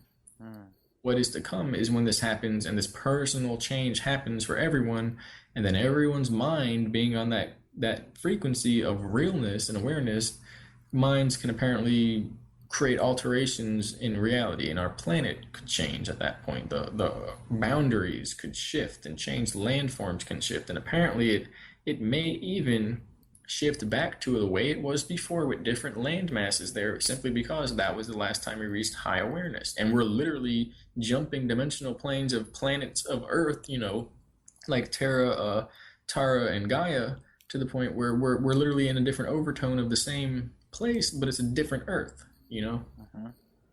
So to kind of feed that back to you right now and just kind of summarize again, the opportunity for people right now, as far as that are awakened, to create a new model for a revolutionary. The new model for a revolutionary is to refine their intuition and to really kind of refine their body as an instrument to relating to the outside world here.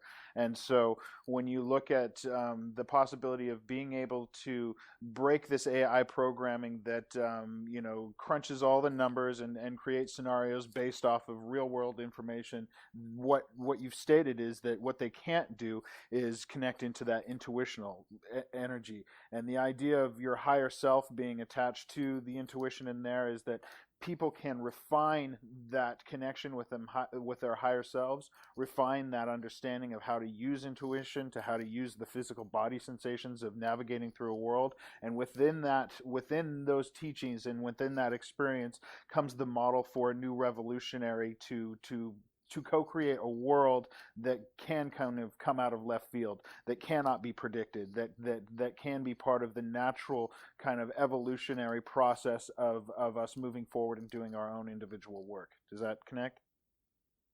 Yeah, that was very good. And again, there's more technical things like, yes, it can produce algorithms and linear information, behavioral patternings, binary consciousness, and then love. It cannot comprehend. It cannot comprehend human emotion. It cannot comprehend the higher self. The higher self is on a higher dimensional layer than all the material things and distortions that we are facing now. So by connecting to the higher self, the heart within the unified, harmonized field of a being, a consciousness of a person, which is awareness versus just simple electrical signals and consciousness of the brain, doing that, it's simultaneously with the breaking or the lifting of the veils, as well as connecting us and allowing us to operate on a level that is undetectable by all those previous distortion systems or control mechanisms or sentient entities within those veils, those distortion systems, the false light matrix. Gotcha. Okay, so moving on here, can you explain, or the question is, what kind of galactic cycles are we going through right now in this period of time for us here? They talked about this. A lot of it goes into myth, what we call myth. It goes into astrology and motions of the heavenly bodies and energies that are imbued from the light that comes from above, and basically creates these emotional genetic cycles, essentially mind cycles, and then that leads to activation opportunities when all the cycles of the cycles of the cycles, circles within circles, line up to the same original point, and we can all come to completion. And we're apparently coming to a point like that. We're in it right now. We've been in it. We're like freeze framing in it and popping out of it and popping out of it. There's all, this is where the crazy stuff happens. And as well, we're in a relatively low frequency level. Like, if we go, we're at a fraction of where we could be at, and so it's very expansive, and the possibility for experience goes far beyond anything we can comprehend at these levels. Yeah, I guess, I don't know too much to talk about that. I do tend to forget a lot of the myth, the ancient gnosis, the various forms of art in the secret society, and the shapes, and I get smacked over the head, not like literally, but literally, because everyone's supposed to know that. Everyone's supposed to know. But again, I'm respected in my own way, because I developed these awarenesses without basically having to be shown them. Although in 2010, with my awakening, I had to be shown a lot, because it was a lot of intense stuff to comprehend. Everyone has to come to their own conclusions. Nobody can be told these things. We have to show the ability to comprehend that first, and then the rest of the information can come. And then it sticks with you too through that way. Exactly, and that's what's happening. The best way I can describe it is that you look through history, you look through art, you look through the dimensions and consciousness, you look through the octaves of resonation and frequency, and how matter, space, and time all basically triangulate into these continuity of vibrational levels that they're contained within and interacting with, and spectrums of light and vibration and energy. We're getting a time where they're all coming into phase. One way they put it is that the physical body, the mental, emotional, temporal and spiritual bodies are becoming merged as one. And the veils were the splaying out of the one being with these bodies like a, something solid at one end and something etheric and still refined at the highest end, the other end, and that was the creation of the veils, the nine veils, and that by combining them all, one, all of time links together and awareness expands throughout that, which is, it's intense. We'll know what we are, just like seeing through the tech and the time machines, the time scenarios, just like seeing that from a director point of view, we know now all the secrets of the show, and it's like, oh, I didn't think it was like that. Well, the veils, lifting them and combining the bodies together to awareness into one form, it's the same thing. We get the higher perspective where we know now what was guiding us, and if we allowed ourselves to be guided by external programming, then it's a certain level of awareness that results from this increase of awareness that is, it's not less than, but a different response happens when the whole life was lived in continuation of the self-awareness, and then that self-awareness, which is really a spirit, a higher dimensional, being, bodiness from us, merges into our realm, life, reality, and body, and we go, oh, that's what I was doing. I thought I was doing that. That's what I was trying to do the whole time. Yeah, I knew it. I get it. I was here. You get you here. We live in this illusion, this imitation of reality, and then become, married with eternity. Maybe not married, but I can't think of the word.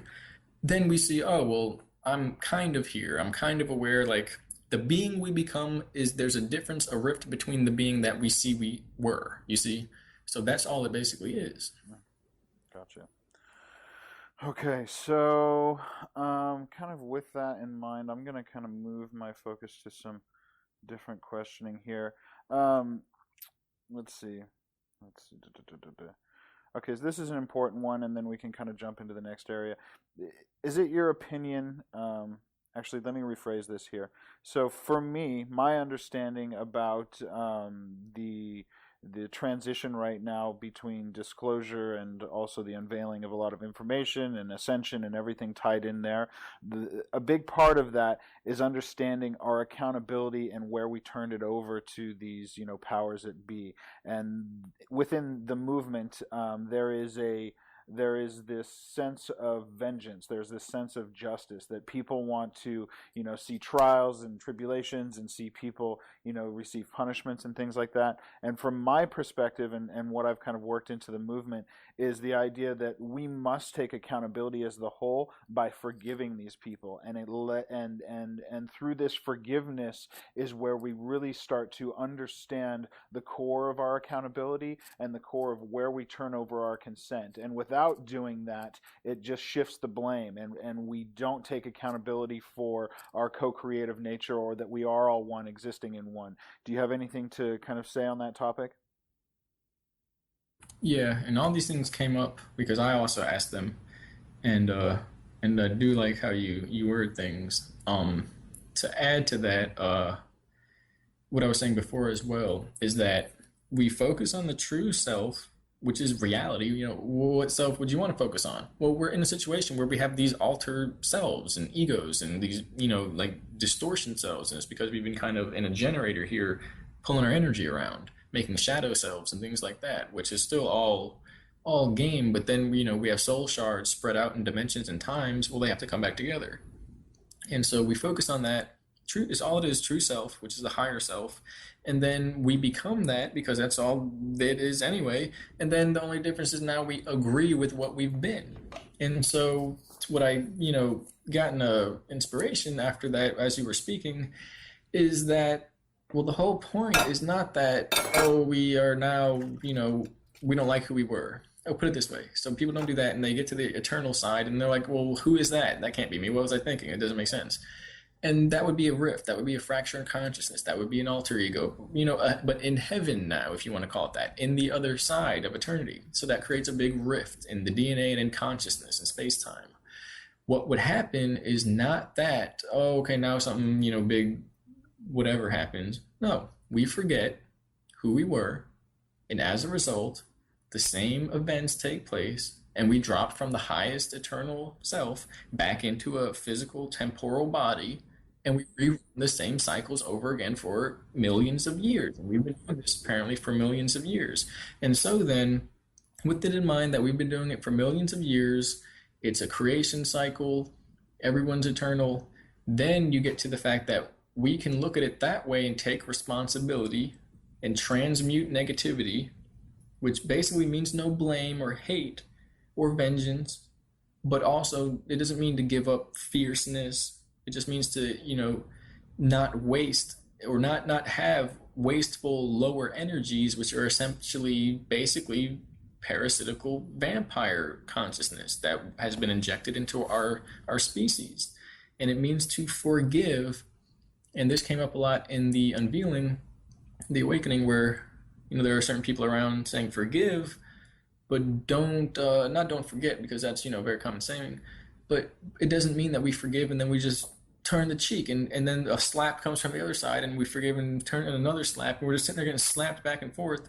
We forgive, but we move into this awareness with the fierceness that people move into oppression and move into hurting others. We literally move into love, the loving state, with that same fierceness. And when you combine fierce and love, you see, well, okay, I don't mean the lovey-dovey or lusty or illusory version of any of that. It's literally sacrifice, but again, that's a heavily occultic loaded term where it could be used against the person, because we're not sacrificing anything. We're cutting. No, we're not even cutting anything out.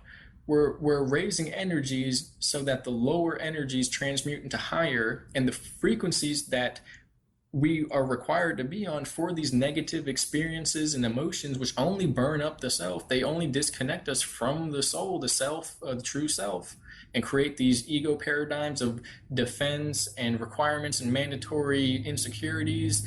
Those things cannot exist. It would be like waking up out of a dream. And in that, we're going to get opposition. We go into that opposition with basically a fierce holding to love and knowledge in that. And again, it kind of helps to go back. This is one thing that I've learned to do. Imagine that you're in eternity right now, and say something's happening, there's opposition. Well, how would the eternal nature of the self, how would that, if I was literally in eternity about to jump into this situation and go, this is how I'm going to handle it, how would that me handle it? More one does that, the more they'll get energies that overcome all the negative, all the distortions, all the physical, and provide insight and information.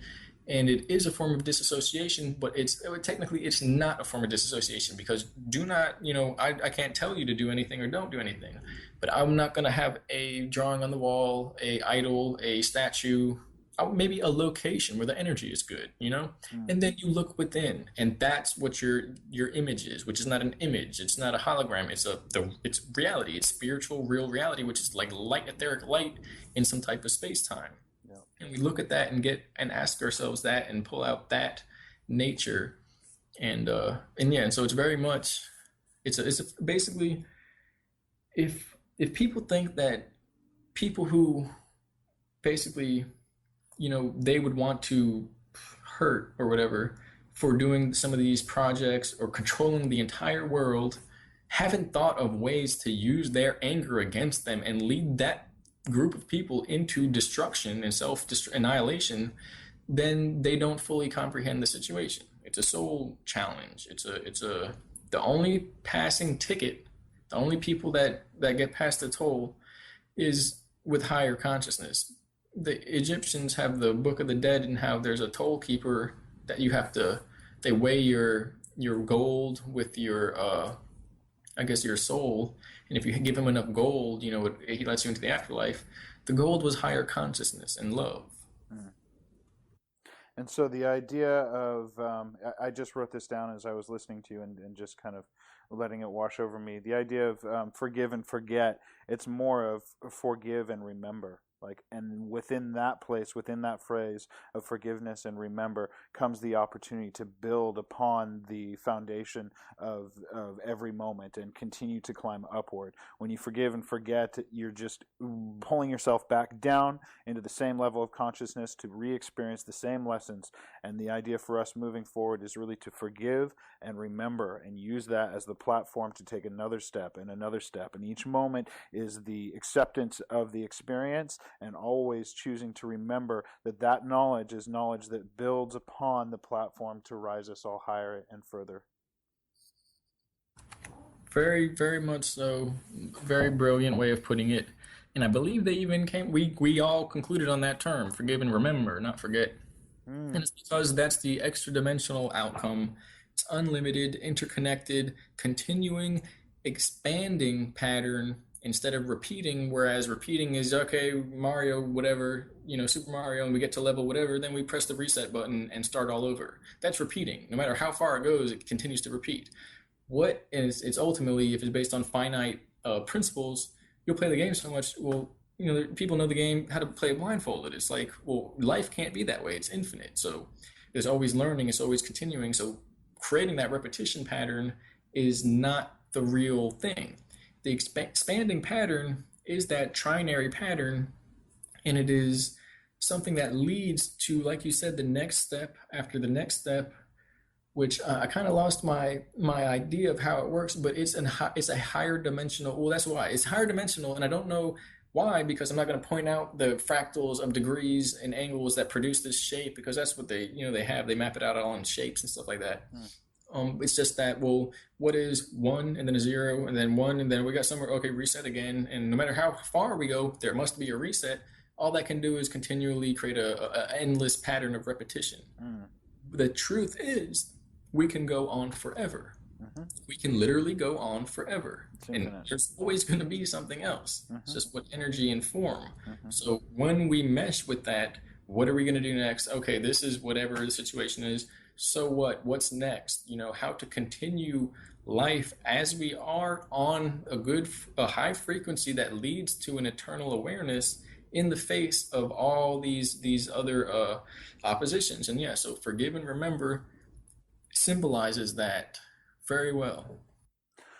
All right. So we're about 2 hours into it here. I'm totally good as far as my energy goes. I just want to check in with you personally. You go take a piss. Do you want to keep going? I mean, I've got a shitload more questions here. The in-depth conversations that are coming up and being provoked by just these single questions are, great information. And I'm really, really connected to just kind of the energy right now that's bouncing back between us and the interaction off of that. So I'm open to keep going. It's really up to you. I just wanted to check in with you personally, how you're feeling.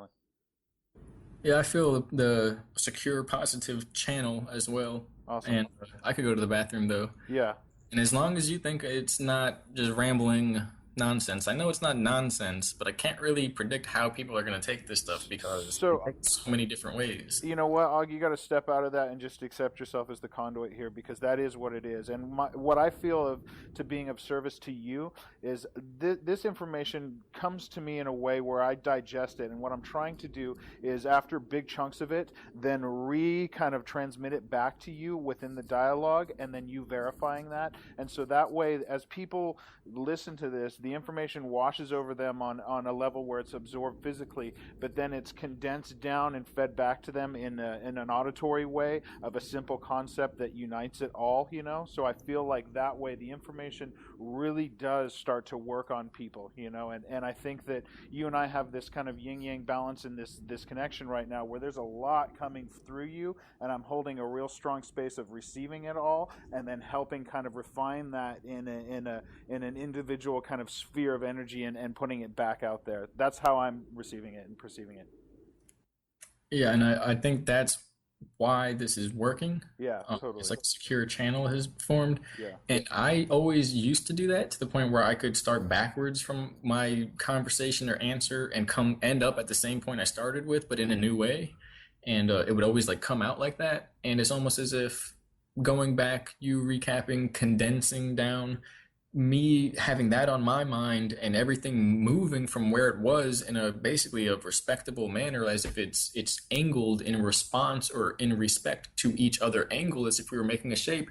And it's like a spiral is being formed where each Definitely. level, one can bounce from one level to the next, and the lines on the level will then connect from meaning from one point to the next on the different levels as well, linearly around the whole track as it goes. And that builds Absolutely. this big expanse picture. And that is what reality is. It's a fractal nature. And that's why the consciousness issue of all of this and the technology, it shows that. It shows big webs of diagrams like somebody's working up a big, huge fractal reality matrix, and it's not the false one. I mean, technically it is, it's time, Hmm.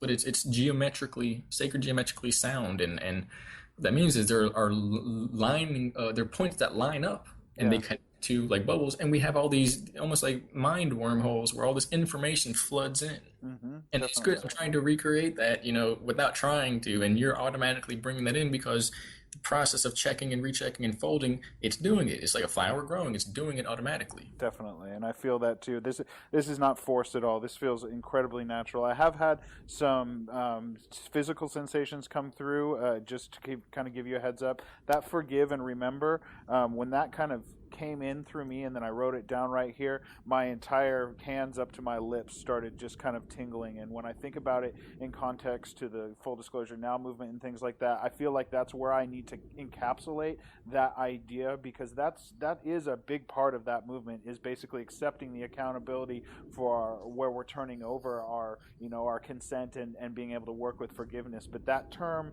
in particular is hardwired with something, because I felt it on a real physical level. Yeah, and it might be many things giving you that inspiration. Yeah, And as well, that is a very difficult topic for people to understand. So absolutely. it's like a hard point of where we want to connect with people to. Are you there? Yep. Awesome. All right, so kind of recount and start where we left off here. Can you explain what you know about the human physical body and how it serves the soul here? What how does it serve as a vessel for the soul? How does it interact here? Do you have any information on that in particular? This is a very complex topic. In a way, simple. We're like a receiver for higher dimensional information. I guess I could actually go into it. Hmm. It's all waves and patterns and interference patterns and coalescences of harmonies, which all add up, and we call it consciousness. From what I understand, the everything carbon based is most likely running off of DNA. The DNA itself contains sacred geometry patterns using elements, and basically it opens up wormholes, small interdimensional wormholes that connect to the source of time and space.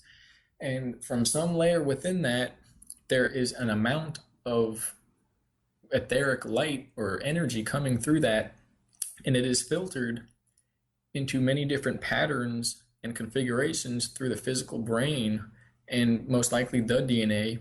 And through this, we get consciousness here in physical reality when basically consciousness is everywhere, and as well it is sourced from a non-physical realm, and so it is not here in physical reality. It is coming here through life living beings, and then we it connects to the animals. And okay, well, are they do they have a soul and consciousness? And yes, the same source energy is coming through, but the brain does not permit it to be self-identifying Mm. in that way a creator that we're allowed to be. Because even when people are doing this, well, they're dumber than the animals and this that.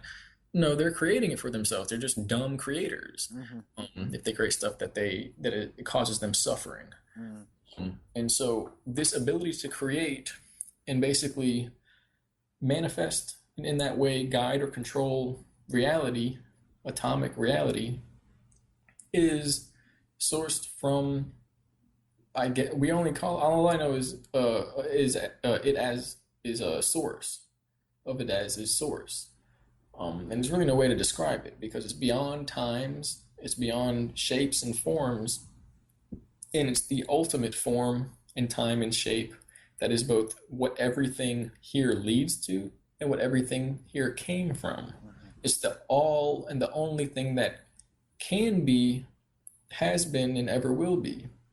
And so, in that same sense, well, then we're in the higher dimensional reality right now. We're in source right now. We have filters over our abilities to perceive that the soul and then the spirit behind that is animating through and looking through like a looking glass. And from that, there are configurations, and it's the way our consciousness works, and then the way the ego is set up in the conscious mind and a personality is built from that, that is developed through a nature versus nurture filtration system of responses and encoded actions in the brain, and essentially how well our wave form, if you will, or the light comes through us and how well we allow it and permit it. The thing, the one, the being that is allowing it and making the changes, that is the being, that is us.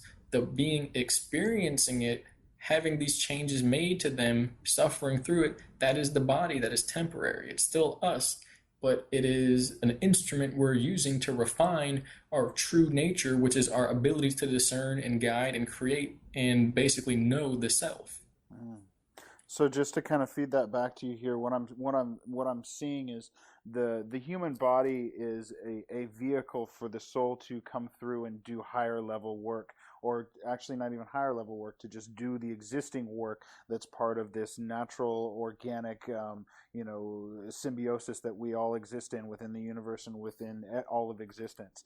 And what comes across through this machine is the emotional impressions of this experience in a third 3D world, and that information is then interpreted through a lens through onto the soul that's come into the world, has made soul agreements to do certain type of karmic work, to do to have certain type of actions, whether they're human based souls, whether they're star seeds. It's all relative in the way that it's just an experience. It's literally just a platform to have experience, to kind of refine the whole. And this is the relationship between the soul and the human body. Does that connect?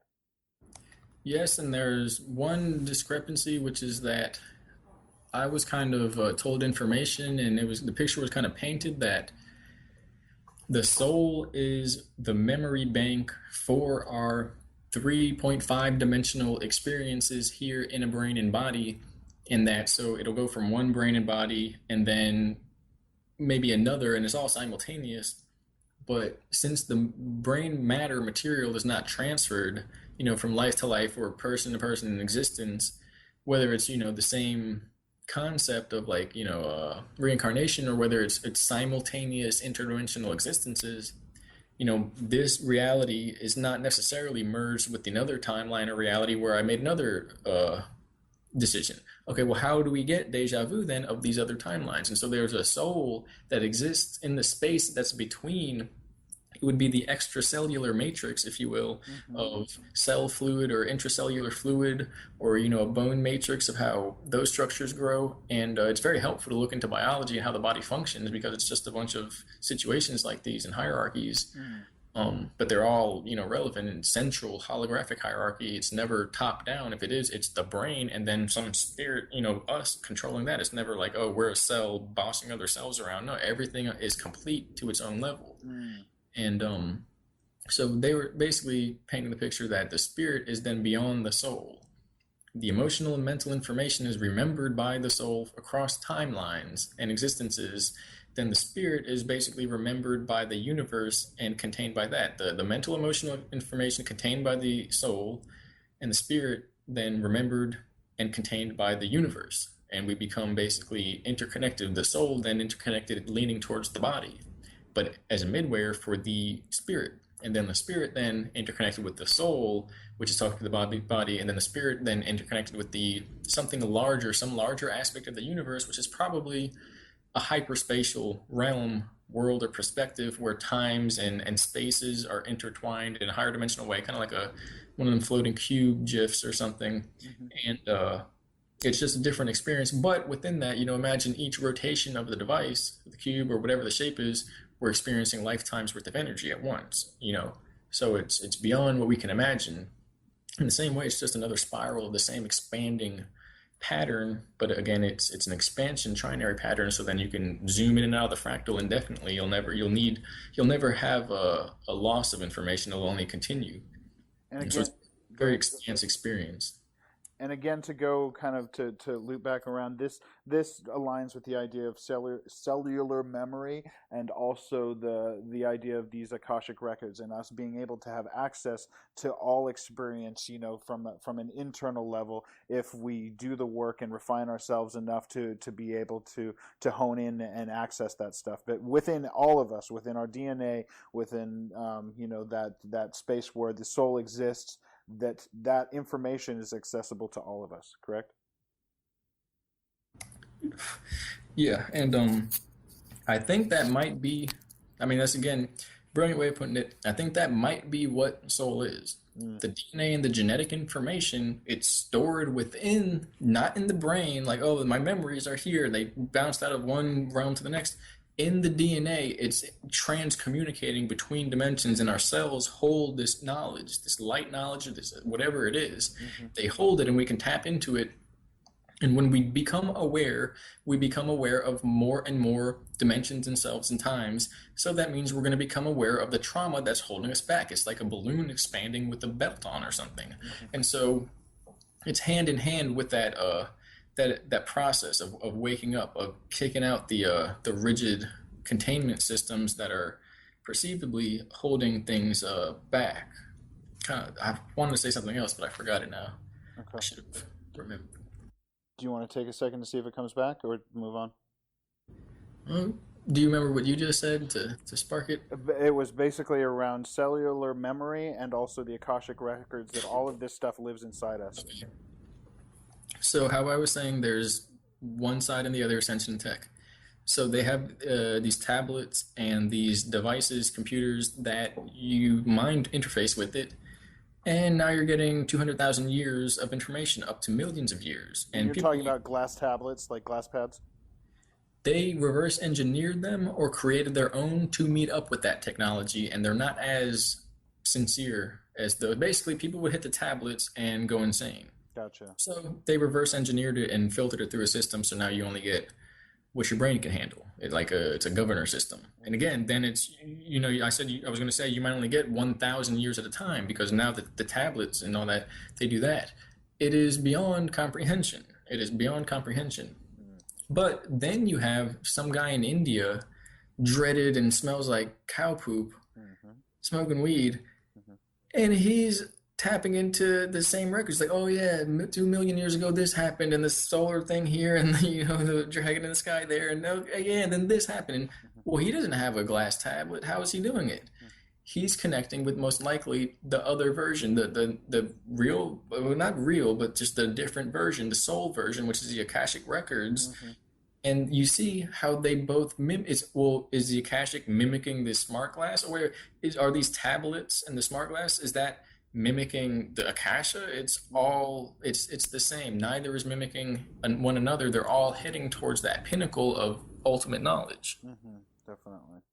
And so when you're talking about a sadhu, you know, somebody in India, or, you know, whatever, an enlightened being able to tap into the Akashic records, essentially somebody in the SSP or somebody that's accessing technology that's around the same thing, it's all going the same direction. You know, even though these are two vastly different things on the spectrum of life and, you know, energy, they're essentially unified in the way that they're going the same direction and producing the same outcome.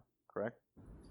With the organic tech, especially these, what they said were left from previous civilizations, very much so, yes. With the purely transhumanistic, born out of fear, desire to stay alive through technology view, that tends to lead into another ego realm created by that, manifested out of the universe for the soul, to their spirit, or whatever it is, to probably the soul, to experience and work through on its own. If we keep the trinary system and don't base everything off of fear, and it's not necessarily fear, because a lot of people based it on, well, I'm trying to save the world, and now death is no longer a problem. And out of that, create many problems that stop us from reaching the natural ascension, which yields eternity and no death. And so that's the main thing, that both reach towards eternity. One with the tech will create a shortcut to immortality, which then creates necessity of challenges in the form of catalysts, because it basically removes the natural problems that we have that push us to go within. You see, so it then created a delay now with the eventual reuniting of the material and etheric forms in eternity. And so then the ascension route, organic ascension, there is just pure discipline. There's many ways to describe it. It is as well filled with gnosis and the shapes and angles and the processes. There's many sacred processes that don't use technology.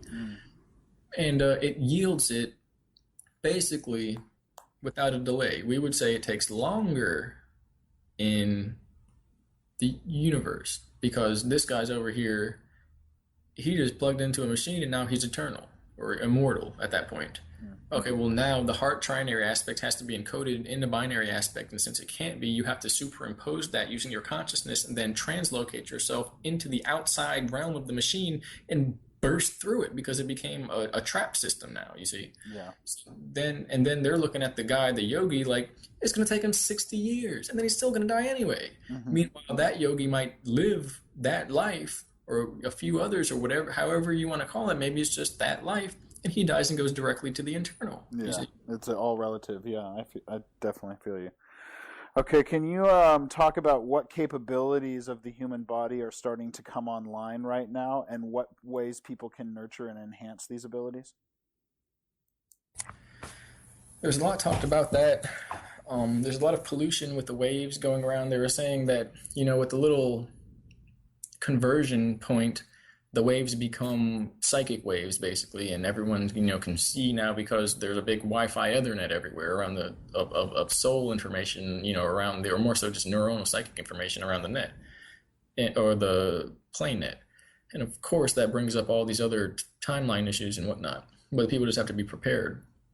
But what really is happening is they said that the internet is transferring information on a emotional, mental level now through people's monitors and laptops and computers, that people are both going to get more angry at people through these new introductions, as well people are going to be able to connect with each other and really communicate with each other in a way that goes beyond any other points in history. And naturally, psychic abilities are increasing. The ability to comprehend these issues is going to increase. Basically, our IQ is going to increase. Everything else is as it has been, and it seems, and its physical bodies acting the same, but in an increased level of self-awareness, and interacting similarly, but increased in more self-awareness.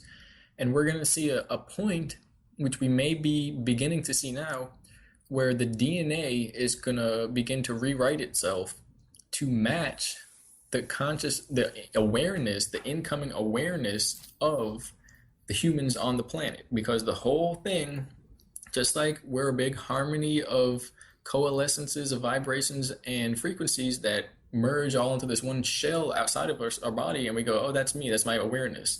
The earth is like that as well. And so when more and more people come to that awareness, the overall vibration, the overall unified field will shift. And when we're apparently at the point where everything is increasing because of these things, because we hit a majority point. We passed critical point.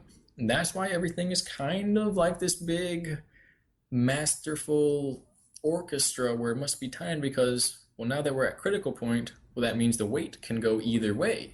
We could ascend, or we could push into a delusional state. But then it's like one of those games or something where, like, don't waste your time playing games. But there's computer games where it's like you balance the board across a centerpiece or something, and you kind of got to move the mouse around. It's as if that's happening, and every time it leans to one side, these events are going to be happening like they already have been, to balance it and keep it moving in the side that it is supposed to, which is basically towards a viable temporal existence. Okay. The lower realms, physical realm, may become any reality. The highest is that people are going to merge with eternity. What the middle is, which is what Earth is the middle between one spectrum spark in the universe and one other spark in hyperspace, and we're that trans-dimensional flux of the two fields meeting in the middle, and that interference pattern is what we call physical matter. That's going to be, if it's all according to self-awareness increasing, the social structures will change and kind of dissolve and melt away, like I was saying before. Monetary systems and a community styled society, honestly, people are going to get a lot of emotions. The awareness increases. Basically, this is what we talked about in the situations. What happens when one person goes through that? When they, put them in the Ascension device, because it's called a Ascension device. Mm-hmm. Well, they go crazy. They just almost pull their hair out. They're like, what are these things coming up to me trying to basically pull me into their realities? So, and it's not, again, they said it didn't have to be that way, because that's, a big deal for everyone to go through, although it could be, but if it does go that way, there are people in place to balance that out. But people go loopy, they go kind of crazy. They get emotional, people fight, people cry. So for those that are not watching the center of the self, as we're being bombarded with stuff trying to knock us off center, that's how they're going to feel. And it will be connected directly to this crumbling system. And you can imagine that's going to be the catalyst to allow these people to change. Instead of, there is no system, we're all out here living in utopia, and then all of a sudden everybody just starts punching each other in the face. Yeah. That would be more strange or inexplicable than if we have a crappy system. Imagine the system was invented. Everybody, let everybody go. It would just be whatever. But this still would have to happen because people developed unawareness. So they developed this fake system to light on fire, burn, run over, crash, rip apart, and everybody gets this cathartic experience of watching why they feel the way they do play out and get it out of their system and get rid of it and accept it. So with those that are aware, they're going to probably get more awareness around the world of these issues, of these changes. And from there, there are plenty of phenomena, psychic phenomena and interdimensional. Most of it is controlled. It's literally technology, or even soul technology. So I don't mean like ghosts and things like that, but basically spiritual ascension and awakening, where the trauma comes to the surface, the bodies tend to mesh, and we get glimpses into the beyond, and many things happen with that. It's really not, it's indescribable, but when these things happen and we see more awareness playing out, we see more people talking about these things, we'll know that they're going through the same issues, the same things, the same experiences. It's not an issue or thing. It's an experience of life. And it's naturally part of what's going on right now, just within what we're all experiencing and co-creating together. It's a natural effect of that, correct? Yes, and again, imagine that it could be it can be distorted. Yeah, definitely. But it could be accelerated. So you see a technological enhancement to the natural process, and it's, well, what does that equal? It's whatever we make of it. So what are the ways that people what can they do to assist each other in this time of transformation right now?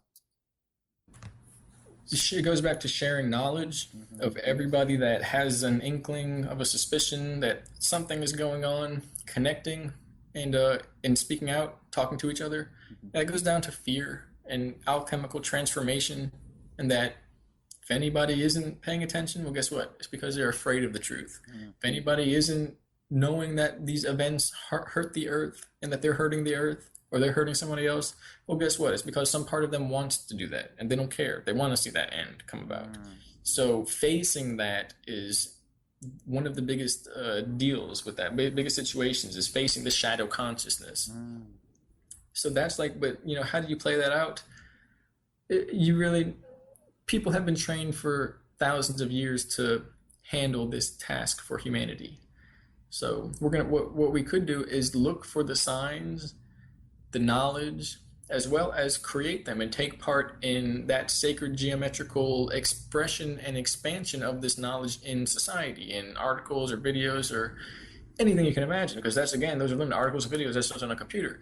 What would we do if we all were given an incentive, a tax break, to go out and make friends and find our soul energy and our self-awareness?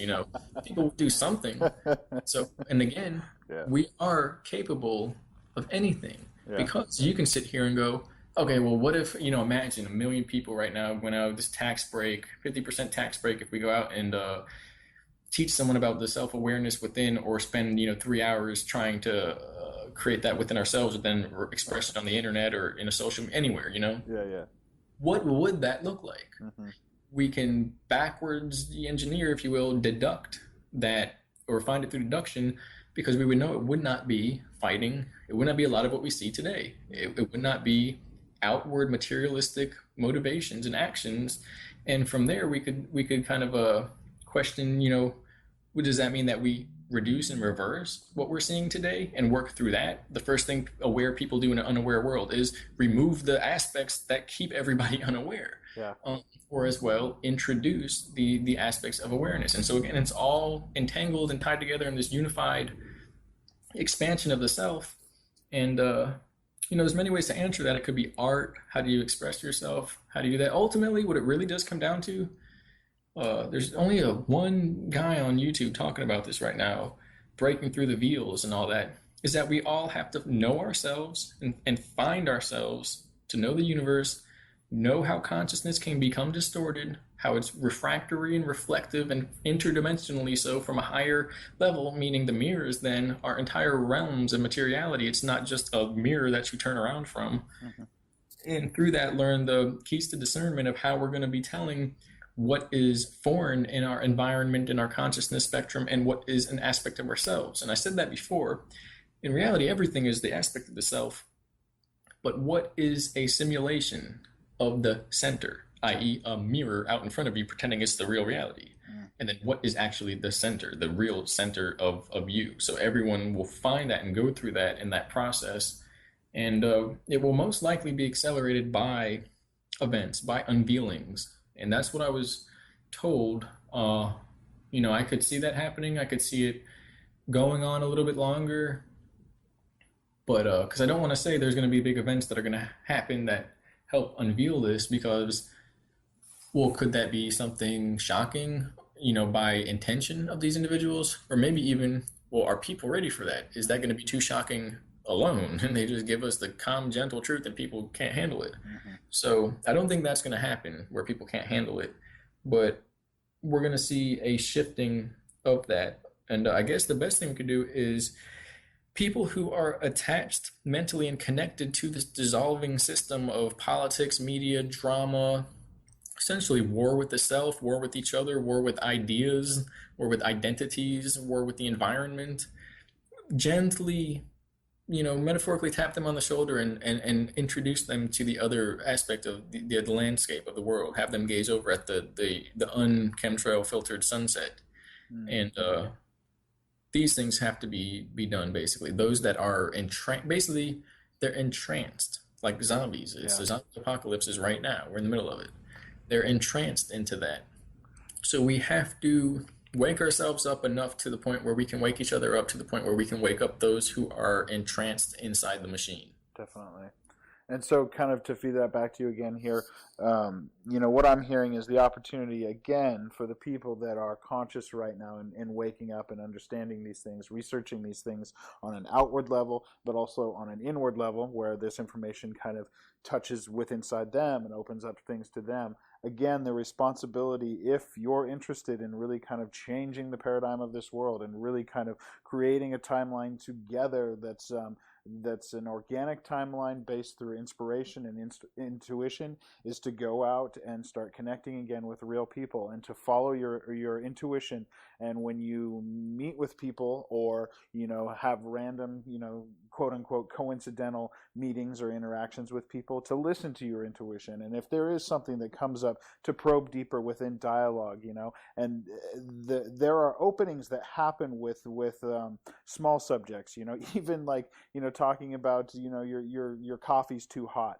That's an opportunity to start a dialogue with somebody there and to continually to lead that road of your own intuition and your own desire to give back to the community this information and to inspire others, you keep rolling with that. You keep working with people. You keep having interactions that are deeper. The intention around it is to get rid of the small talk and really go deeper, and use it as an opportunity to refine yourself out in the real world. Again, you're working on people, but they're also working on you, and it's this ping pong back and forth, and you're both serving each other. Some people are at certain levels of understanding, some people are at other levels of understanding, but it's all of service to each other. And really the commitment to it is to be compassionate to somebody. The best opportunity for you to refine your compassion is with somebody who is absolutely, completely closed down to the ideas that you're offering. Where do you find yourself, in a need of having to define or, be right in your dialogue? How do you rid yourself of that? The opportunity is to accept somebody else's experience there and to work with them in compassion. And I've said, multiple times that the idea is that you share out into the world about, the reality of what's going on may just break some people's hearts. This information is so heavy and so completely shattering to people's, reality bubbles, that you have to walk with grace and care as you're doing it, and compassion. And it's a great journey to be able to do that. That's the path of the light warrior. That's the path of the peaceful warrior, to be able to refine yourself in that process, to refine those parts of compassion and unconditional love that is needed in this world right now to kind of really co-create a beautiful manifestation of that next life, that golden age, or whatever you want to call it. Very much so. Basically exactly like you say it, not exactly, but it's great the way you word it. I kind of even take notes from you, taking notes.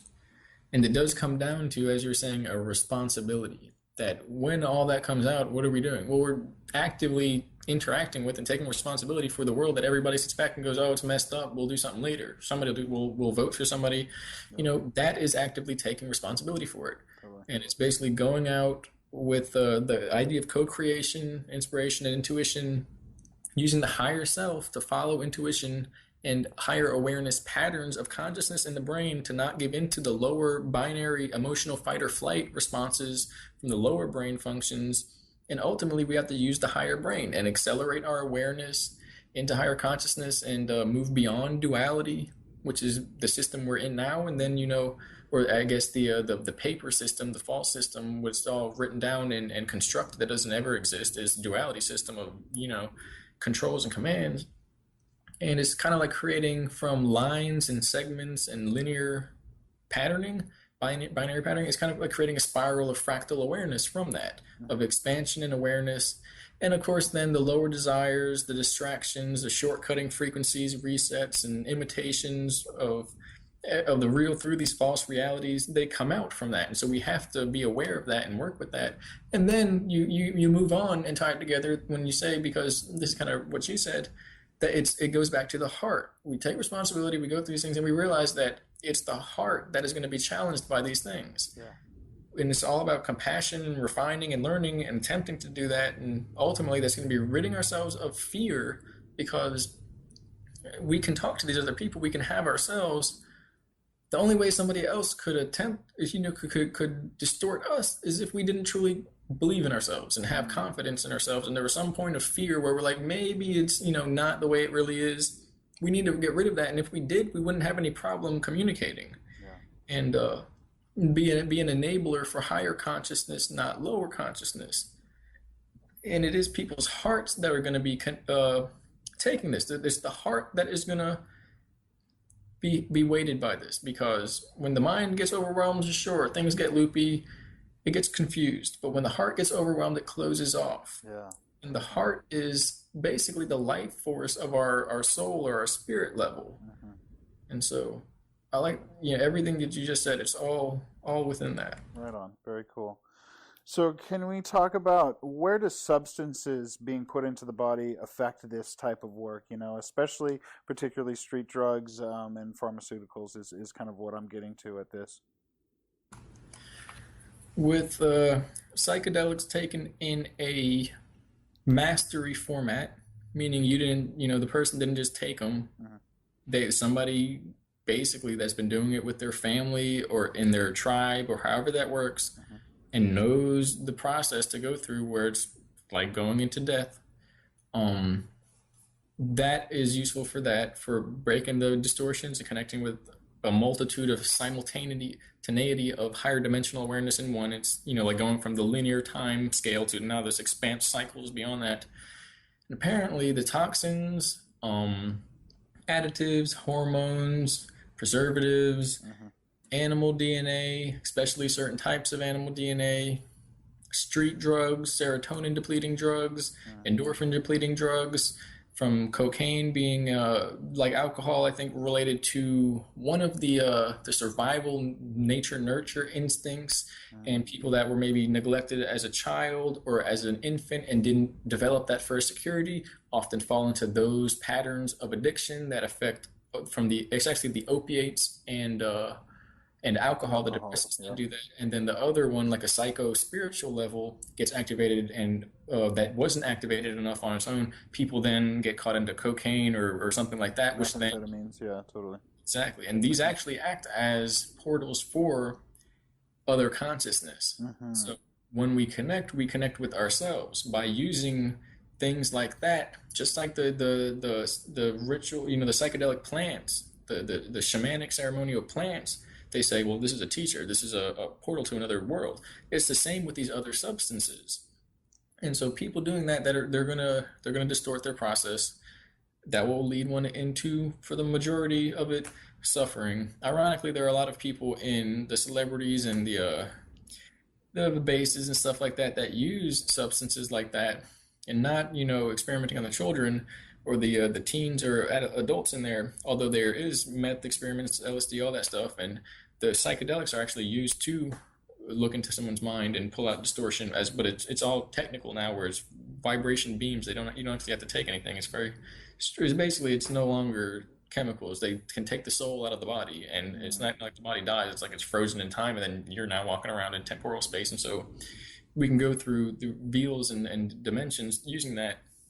Whereas, before that, they would use psychedelics, and everybody, the shamans and all the tribes and things like that, they use the psychedelics for that, as well as chanting, and it's all it is concentration. It takes concentration, and we'll achieve that. And then a lot of them are on meth. Basically the people behind the scenes that tend to be partying in those, bases, those situations, as some of the whistleblowers describe, a lot of them are on meth and coke all the time. So it's a weird situation. But with that said, I'm not trying to put anybody down or give them a bad trip, but being on those chemicals it'll cause suffering. It's happening, like I said, because some nurture aspect wasn't reached in childhood, and now there's a hole that wants to be filled, a lack, and substances create the illusion, the image of that, and it's not real. It creates a more repetitive cycle until there's no more energy left. Can you talk about THC in particular, and what I find interesting is that the legalization that's happening within the United States, within Colorado and Oregon and Washington, and most likely California next, is that there is a culture that's starting to definitely accept use of cannabis on all different types of levels. Medicinal, psychoactive, recreational. What is the effect of THC on the consciousness, in your opinion? So the medicinals and liquids that could benefit people that are being poisoned by the system, ironically, if the system wasn't here, that's now parading around allowing this as if it's like Mr. Savior, people wouldn't have these problems to begin with. You just juice, natural organic. Oh wow, there's no disease. Look at that. With the bioflavonoid, very absorptive and efficient vitamins that are found in bioavailable in juices and fruits and stuff, but fresh squeeze, like homemade. And to the point where Gerson and all that talked about healing disease, cancer. Weston A. Price went to these third world countries, and it's like, oh, they don't have tooth decay, heart disease, insanity, cancer. What do they? Oh, they just eat normal stuff. Meanwhile, the same people, oh, I go to my doctor, I do this, that, and the other. They're dying. Okay. Crazy. But Weston A. Price found that out. It's amazing. Nobody knows. You look at him, Weston A. Price, and you see a bunch of pictures of him going around third world countries, and looking at their teeth, their dental structure, their bone structure, their immune system, they're all in brilliant health compared to every Westerner you could pill. You Yeah. could pick. Even the people now, Yeah. perfect teeth, perfect skin in New York. Well, look at their liver, look at Mm-hmm. their kidneys. I Mm-hmm. guarantee you, look at their lungs. I guarantee you it's not clean. So, and so with that said, it's interesting that it's coming out now with all these big things, poisons. I do remember something about cannabis being used to change the world. That's why it may be here. It may be here in some kind of involvement with a higher race, a higher dimensional race, like certain myths and legends talk about, mainly with the Dogon tribe. Is it the Dagon? Yeah. I guess Dogon. Mm-hmm. And uh, and then there's marijuana being made legal everywhere, and so people are gonna change their consciousness. The one good thing about that is they're gonna change their consciousness. All the people that saw the law as one way, they're gonna slowly see the law go the complete other way. That could play out, yes, into this like, transhumanist, transgender, transhumanistic, trans desire, free for all system. But again, if humanity is pure, hopefully that wouldn't mean, wait, they make the laws so we can do anything and everybody starts, molesting and killing each other. Well, that means that the laws aren't anything wrong. People have a problem with them, that they need to work out. And so we're going to get a chance to work all these things out and really control ourselves because the system's going to let go, you Mm-hmm. see. And so the only thing, THC to a person who's waking up will open other chakras, will expand their mind. To somebody who smokes weed, it'll make them relaxed. And so it can be used, but I wouldn't recommend people using it unless they're using it kind of like Terrence McKenna said, where it's like once a week and the largest amount you can get, biggest bong or something one person can find, cross-legged in a dark room, closed door, silence, meditating the whole time. Like that's what it would be Yeah. for. Totally. Unless there's, other experiences where the person incorporates that. And so, on that level with THC and on that topic there, I've heard from multiple kind of insiders that have been part of Clean Slate technology that THC actually helped to break down some of that programming. Is that something that you know anything about? Yeah, I was going to get to that. The THC relaxes a person in these experiences and does break down programming to the point. Basically, when we get into the face of fear and we can make a joke and chuckle at it, it completely breaks the whole. It's literally like, I don't know, it takes the steam away from the bully or something. Mm, Okay. Like we reflect that into a wave form that's sentient and artificial, unaware, unself aware, non self aware, and attempting to coerce us using fear, and we laugh in its face. It doesn't know what to do. It just gets a big error sign. It doesn't know what to do. mm, So, and that's borderline love. mm-hmm, And then there is something about the chemtrails and the GMO marijuana coming out now, and how that could be related to programming and kind of pulling people into that system. Although if a person is awake, it shouldn't matter anyway because the chemtrails are everywhere and these systems are everywhere, and so we're gonna be hit with it regardless. But they're getting everybody with that. mm-hmm, It could look like everybody's gonna be stoned and relaxed and apocalyptic events will play out and people will be relaxed enough to not freak out entirely because the system we see today will be so different that those who are most in tune with these vibrations, so to speak, will be, I guess they'll have access to what they need to balance and harmonize themselves. mm. Will it add up to that? I don't know. What will happen to the older people that aren't, part of that generation? Are they going to get trapped in it? I don't know. I would say there would be another situation for them to find the truth in themselves. When you were talking right now, you mentioned laughter as a way to kind of break through and basically create an error within that system. And I'm going to go off topic here because I just it's leading this way, and I want to say this. You had mentioned before, I believe, in an interview around the Hollywood characters. They're particularly interested in comedians, and one thing that I've always gravitated to is that I've always looked at comedians as almost like shamans in a way, that they have this incredible power to take divisive topics that people don't want to talk about, things that are hidden in the shadows that have all of this energy because of that, and they bring them out into the light, and then they transmute them through humor. And to me, people like Bill Hicks or George Carlin, or even Louis C.K. to an extent now these days, these people, I've always viewed them as these shamans, where they're doing a serious type of work on a layer of helping us unwind all of this garbage, and to kind of take the power out of keeping these things hidden, and to take the power out of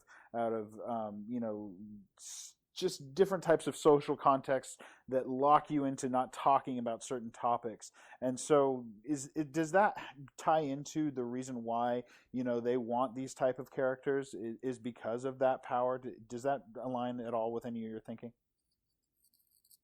That's a possibility. And as well, maybe they're manipulating and controlling things so that it leads to something positive. Definitely. Um, but art always gives that expression. The expression can only always be interpreted a variety of ways. And it can be, instead of linear words, this is exactly what it means. This is, an art expression, a stand-up, a musical flow, a painting. And what does he really mean there? And it can be interpreted in a variety of ways, and therefore it is like hyper-learning, it's hyper-acceleration. You can cut through the rigidity of it, and ultimately it works when the comedian takes the darkness and makes it funny. And he basically sees the truth where there are lies, and then puts it in a way that's ironic.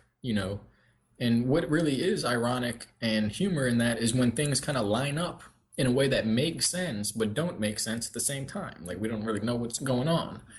That's basically how a fractal higher dimensional consciousness works, where we're in a situation that makes sense, but we can't see the overall picture unless it's expressed in a certain way that basically supersedes the preconceived notions that we attained to get to where we are physically, materially here. Definitely. So introducing that humor is basically introducing a higher perspective. Like, this isn't really happening. They're lying. This is why they're doing it, and look what they're doing over here. It's a big joke. Yeah, definitely. It's a way of exposing the truth. Yeah. Okay, so when we talked last time, you had talked about some work that you were doing prior to 2010. And what I kind of wanted to talk to you about was that work in particular. Can you talk about the work you were doing prior to 2010 on an internal level? The terms that you used, I think, were a guide to Ascension or something to that extent. So I went through a lot of these other dimensional experiences when I was before age of 15. And then there's a lot of, they're monitoring and stuff like that. And when I was 18, I pretty much kind of gone my own way and forgot about a lot of things. But I always kept the spiritual nature. I was juicing, very active, and I almost dreamt of like becoming a yogi and just being like, all right, this is the world. I'm gonna go over here in this desert and just meditate. And they kind of informed me, that's not what the world needs. You can benefit the world better. And that happened, of course, in a variety of ways, because when somebody tries to tell you and you don't even know where it's coming from, most people just go, F off, I don't know you, whatever.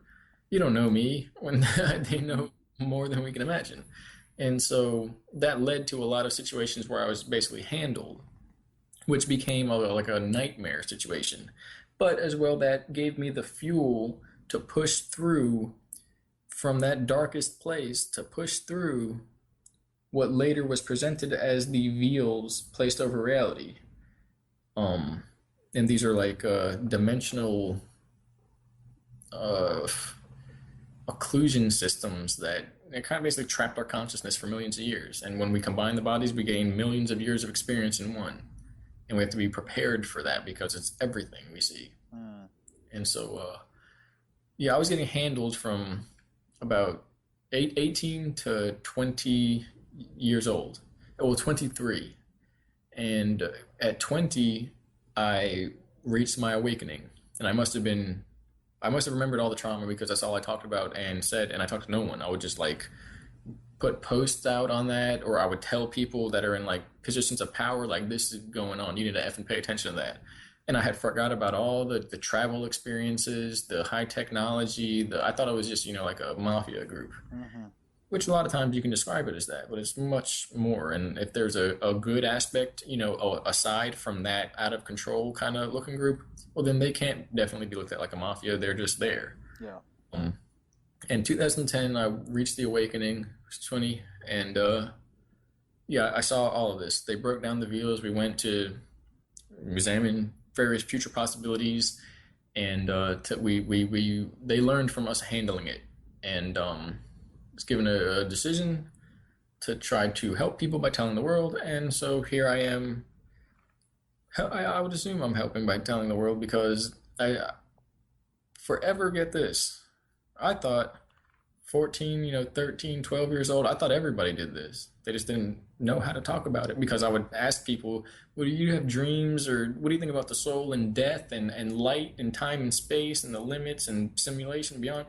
And they would get a bit of it and then be like, well, I don't really know. So I'd be like, oh, well, you don't know how to describe that experience that I just had. And, in a few years, you'll learn how to describe it. Sooner or later, I realized no one had those experiences. No one does. And if they do, they don't remember them. That temporal realm in the mind. You can get people to experience it, though. You can get them to tap into it and see these other dimensions were existing in simultaneously all at once. That's what happened. They showed me those other dimensions. They combined my bodies. There was an Ascension device. There was extremely high technology. There was the veils over humanity. There was the realm gatekeepers that go along with each veil, the intrusion consciousness that kind of worked its way into the shell of our little organic universe here. And the work that led me up to that honestly took place when I was, I guess, 10, 11, 12 years old, where I began keeping a few journals that basically described everything that I'm trying to talk about now, which is as strange as it is. And honestly, it went far beyond that, because there's stuff in there that I can't even comprehend, and I'm getting out of my memory. But it was about duality and transcending it, and basically the shape of the universe and the waveforms and duality and what it looks like, and how a linear positive and negative side kind of be like a volume symbol, where it starts small as a point, then expands into bars that get larger as it goes. And it could be seen, that could be basically, that's like a spiral looked at from another perspective. And a spiral from another perspective is basically like a semicircle, kind of like DNA from another perspective. So in reality, we're going through spirals of consciousness, like in a 360-degree view from a center point looking out. And when the right notes are hit, the right keys, we basically ascend to different circles, to different spirals in that spiral. And through that, we get expansion of consciousness. We get from one level or loop to another. And there's just spirals within spirals. But I was breaking down consciousness and time and our perception of it with the linear mind, the analytical mind, to the transcendent emotional, and trying to basically build a pathway into the eternal, merging the linear. And sure enough, that's what the secret societies and the ancient Gnosis societies have been doing this entire time. So I guess it was leaking out of my memory. And in 2010, they put an active stop to that. Is the idea? Well, that was me learning and me figuring things out. What came to an end, from what they told me, was the underground projects, the underground bases.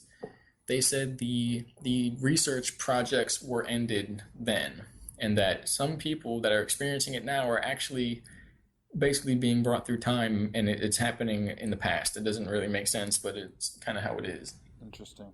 And so they said, yeah, the hands are off the controls. There were an elder group. Well, not an elder. There are elders, and then there's basically, those are the highest, and then there's basically the Illuminati and the royal the bloodlines. And so they said that their contract for humanity is up. With the ending of the Federal Reserve around that time, contract's up. And so they don't have right to interact with humanity anymore. But now there are other groups involved keeping this perpetuated until humanity is ready to basically ascend. You could say we're just going to throw the system off. We're going to have no need for money. We're going to work, like Michael Tellinger says, for 3 hours a week.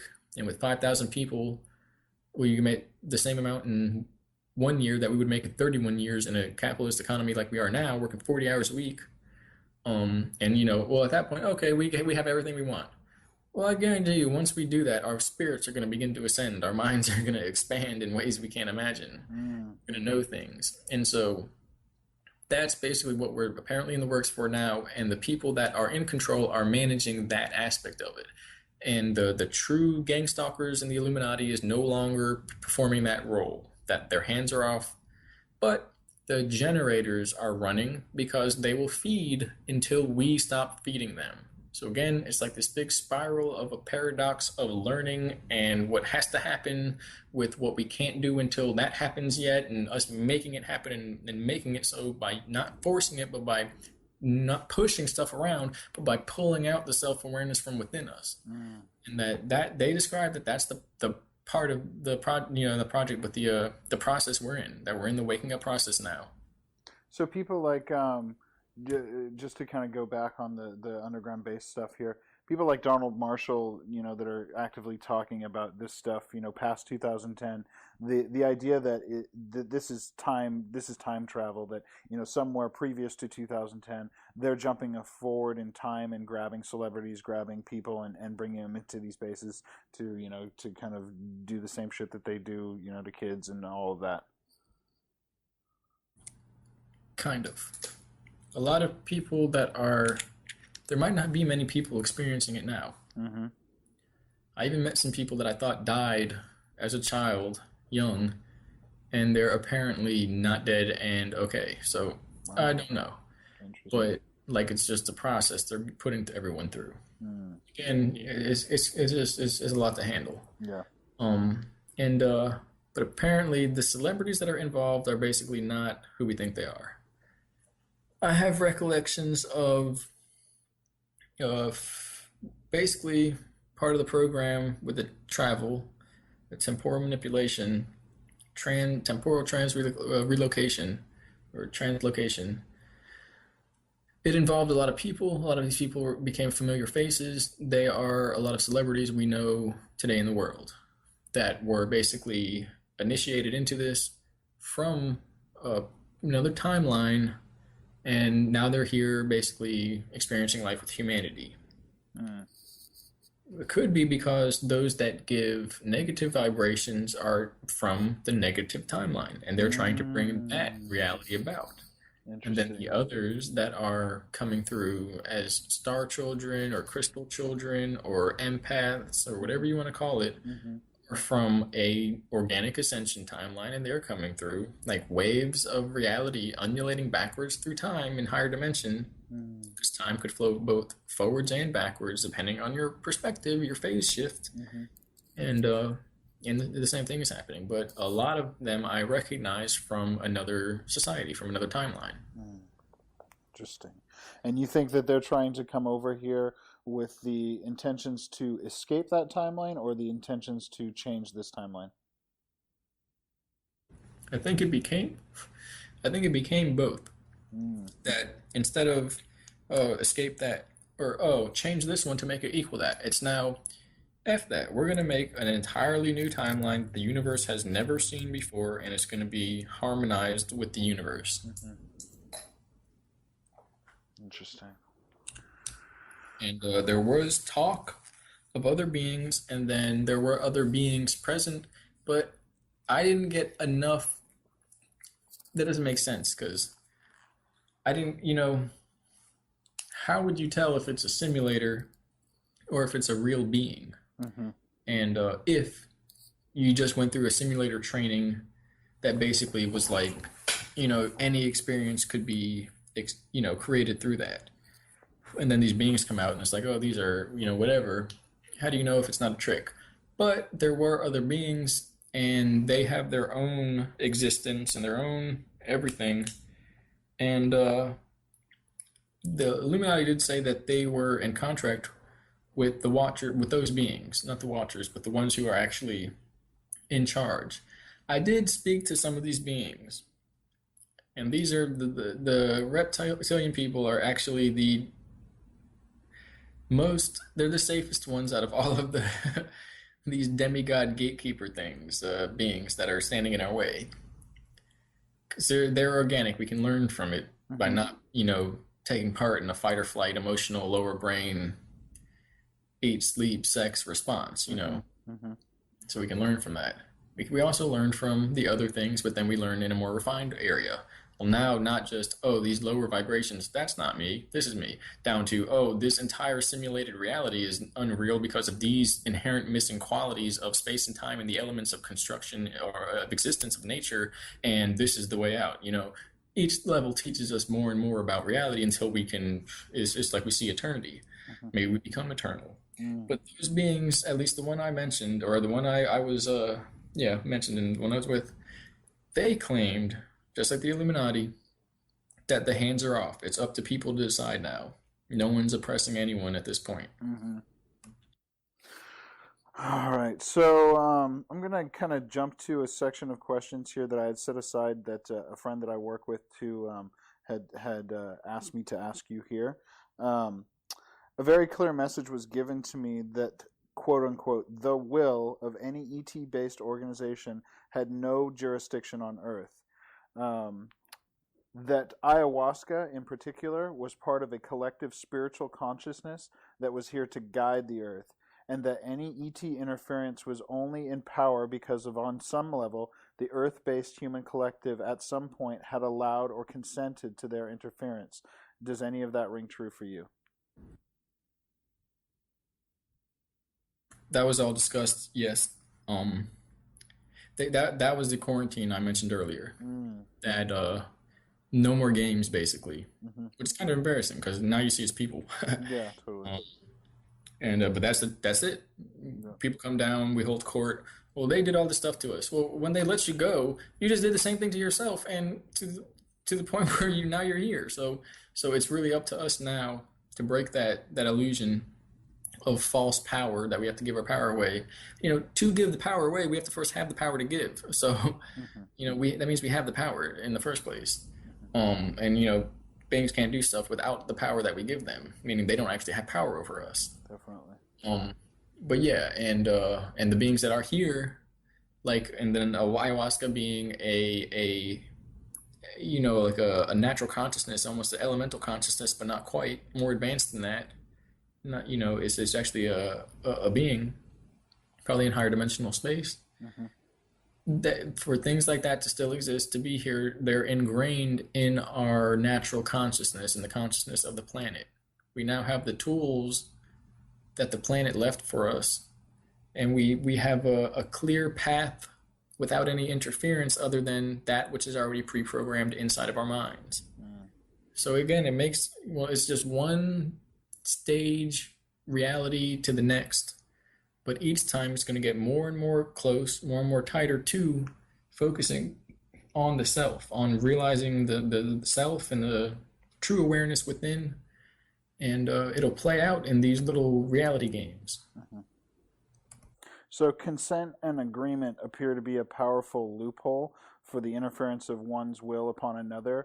Once consent has been given, is there a way to rescind or retract that consent? Yeah, I thought I brought this up earlier, but that is one of the things you got me to think about. Mm-hmm. Apparently, consent is the only law pertaining to freedom, free will, right in the universe. There is no, oh, they're people, you can't do that to them. They're people. Oh, that's a whoever, you can't do that to him, he's this.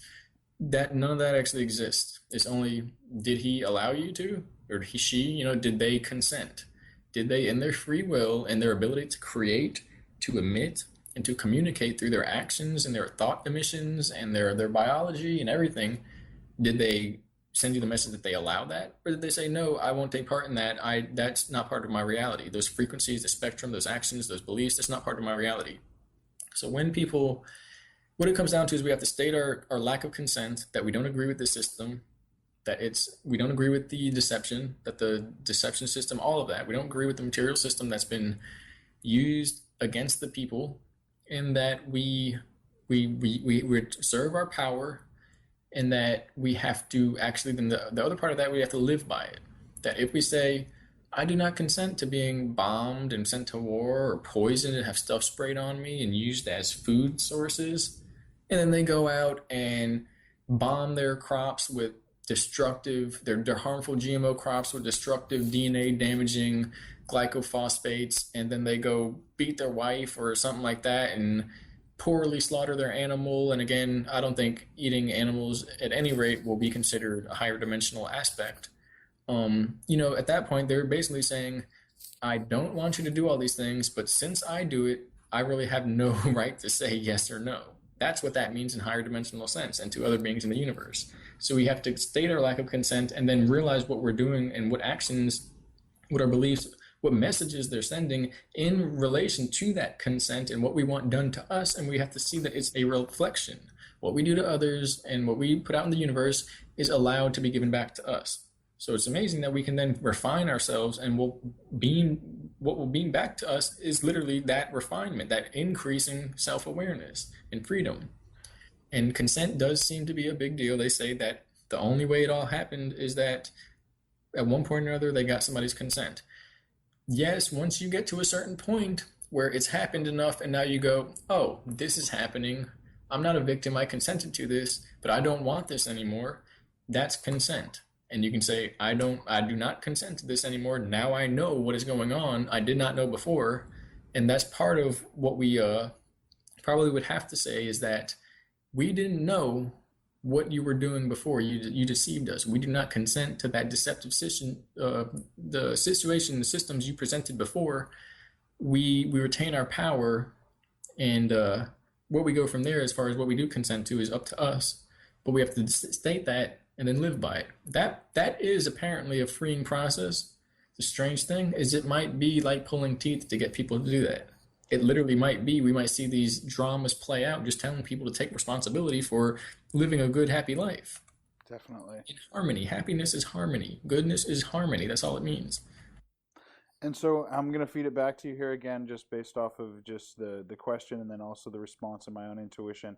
The idea of consent is that is the kind of hinging piece to, manipulation and giving consent, and it's your own power, it's your own accountability. When you get to a place of turning your consent over, whether it's to a religion, whether it's to a government, whether it's to McDonald's, whatever it is, you're turning over your accountability in that moment to that. And so essentially you're giving consent. And so the opportunity, again, where the dichotomy and both ends of the spectrum are from an internal level of work and then also an external, is that you can say, I don't give consent to the poisoning of humanity, or the killing off of depopulation. I don't give consent to depopulation. But without the understanding of how depopulation is actually being executed in the real world, you may unknowingly be giving consent each day. So the responsibility, again, relies on the inward journey of you understanding on an intellectual, spiritual level what doesn't feel good to you. Depopulation doesn't feel good to me. So what are the ways that depopulation is happening? Okay, it's happening through the manipulation of the food chain. It's happening through vaccines. It's happening through, the medical system. So these are ways that you educate yourself as an individual to take a stand against in the real world. And these become activist topics. These become the outward expression of dialogue with the real world of what's going on. But then it's also, again, for your own inner work. And, this ties so much into exactly how I feel about the movement. It's an inward journey, but it's also an outward journey. The outward information is just as important as the inside one, and it has to be balanced. Does that kind of tie that all together in a way? Yes, it does. Yeah. It's like and we got to give accountability. The way they see it, you go somewhere and you buy food, and then you go, oh, well, this has been poisoning me the whole time. The only thing one can say is, did you look at the ingredients? Did you research the company? Did you literally go look and find out what it is? And did anyone pull up and say, yo, eat this food or you're going to die right now? Mm-hmm. No, it's all, we did it to ourselves. It's all free will. And then you say, who's doing it? No. Oh, my neighbor. He works there. We're doing it to ourselves. And then you got to think, well, oh, no, they said we don't want to talk to you right now. I'm busy, so I can't figure out what's in the meal. Mm-hmm. No, that's not human nature. If you want to figure something out and there's a tree in the way, you don't just bump into the tree and turn around. You find 1,000 different other ways to do it. That's human nature. That's right. Yeah. And it's like the inner and the outer has to harmonize. And doing that, instead of having one line coming out from the center and we go out and we're focused on a object or a screen, a TV, a concept, whatever, or we have one line going in and we have this expanse experience of all these internal emotions and concepts and planes and natures and selves or states of the self.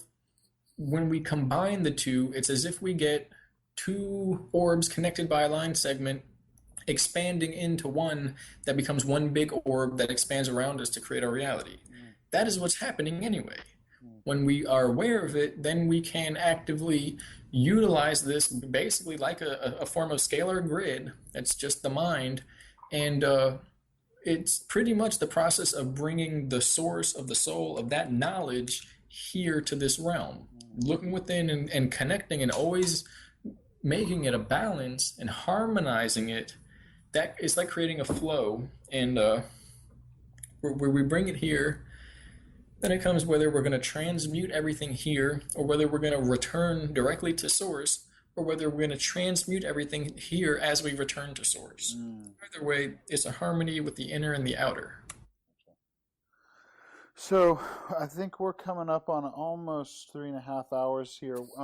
What I wanted to ask you at the end of this here is, do you feel that they that are, interacting with you and kind of participating with you and sharing this information, do you on your own gut intuitional level trust they?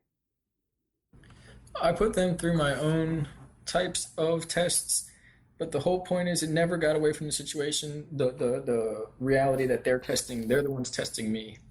Although I did test them, and a lot of people cried, and they're people from a space fleet, from secret societies, and maybe it wasn't, necessarily the best way to go about it, but I brought my emotion to it, and I interacted in the way that I thought a human should. Although I was very stubborn and asked for proof, saying, why do I have to tell, blah, blah, blah, even though I know that's always what I always wanted. And so I was basically being spiteful, trying to get them to draw it out. And that almost broke people's limits and hearts and minds because I was being spiteful through that. And I passed through death 3 times in the result of that. And I saw many things. And again, apparently that was part of the breaking the veils.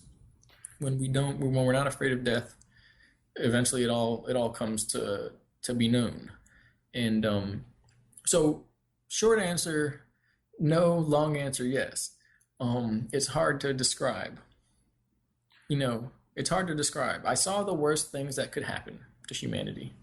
I also saw how we not necessarily avoid that or do anything in response to that, but how we create what's real and reconnect with the source, reconnect with the soul. And I saw technology that interfaces with the soul and the spirit and can help ascend and bring trauma out and get rid of it from the DNA. It actually corrects the DNA. So if they showed me these things, okay, and to trick me, well, I know all their secrets. Basically, I'm not really telling people stuff that you would consider their secrets. It's basically a bunch of nasty, perverted stuff. Yeah, exactly. That isn't involved in this. That is the maybe 3rd, 4th layer of dimensional veiling where a spiritual virus infected that. The highest levels have nothing to do with that. Although the process here will not be, again, like forgive and forget and just turn away and get slapped again. We will not go into that repetitive pattern again. Apparently there's not enough allowances in the octave spectrum of the universe of consciousness for that this is literally the unveiling for all of time for humanity. And then again, more than secrets, more than 1 or 2 pieces of technology, they showed me as much technology as I could comprehend, and a couple times I needed to expand my mind to comprehend it. So they can do basically anything, go in and out of time, replicate any object. They can create 3-dimensional objects. They can create 4-dimensional objects and holographic devices, chips, memory pattern constructs, consciousness, basically informational patterns, and like databases and schemes, like realities. Then they have all types of weaponry, scalar weaponry, many things. We were both trained, we were both conditioned, we were both programmed. but everybody involved is also given through this the ability to transmute all of that, to transmute the negative energy, distortions and vibrations. It's not an object, so to speak, that is plaguing humanity. So it's the worst with the best mixed in. And of course, then you go, well, what does that mean? Who do you trust? Whatever. I'm telling you the information that exists, the things that exist, the dimensional layers, without even, the Illuminati. You'll know that the soul and the spirit exist in these things. And now we're going to learn about why the planet is going through this and why civilization is being delayed. And the best is that we ascend through this. The worst is that it just stays the same and everything keeps on going. And possibly, maybe the timeline ends and we're trapped in a a time loop forever. But again, that's, it's up to the person to decide. And so it really can't be, it can't be a trick, basically. I mean, it could be, but part of that trick then is to wake you up out of all your delusions.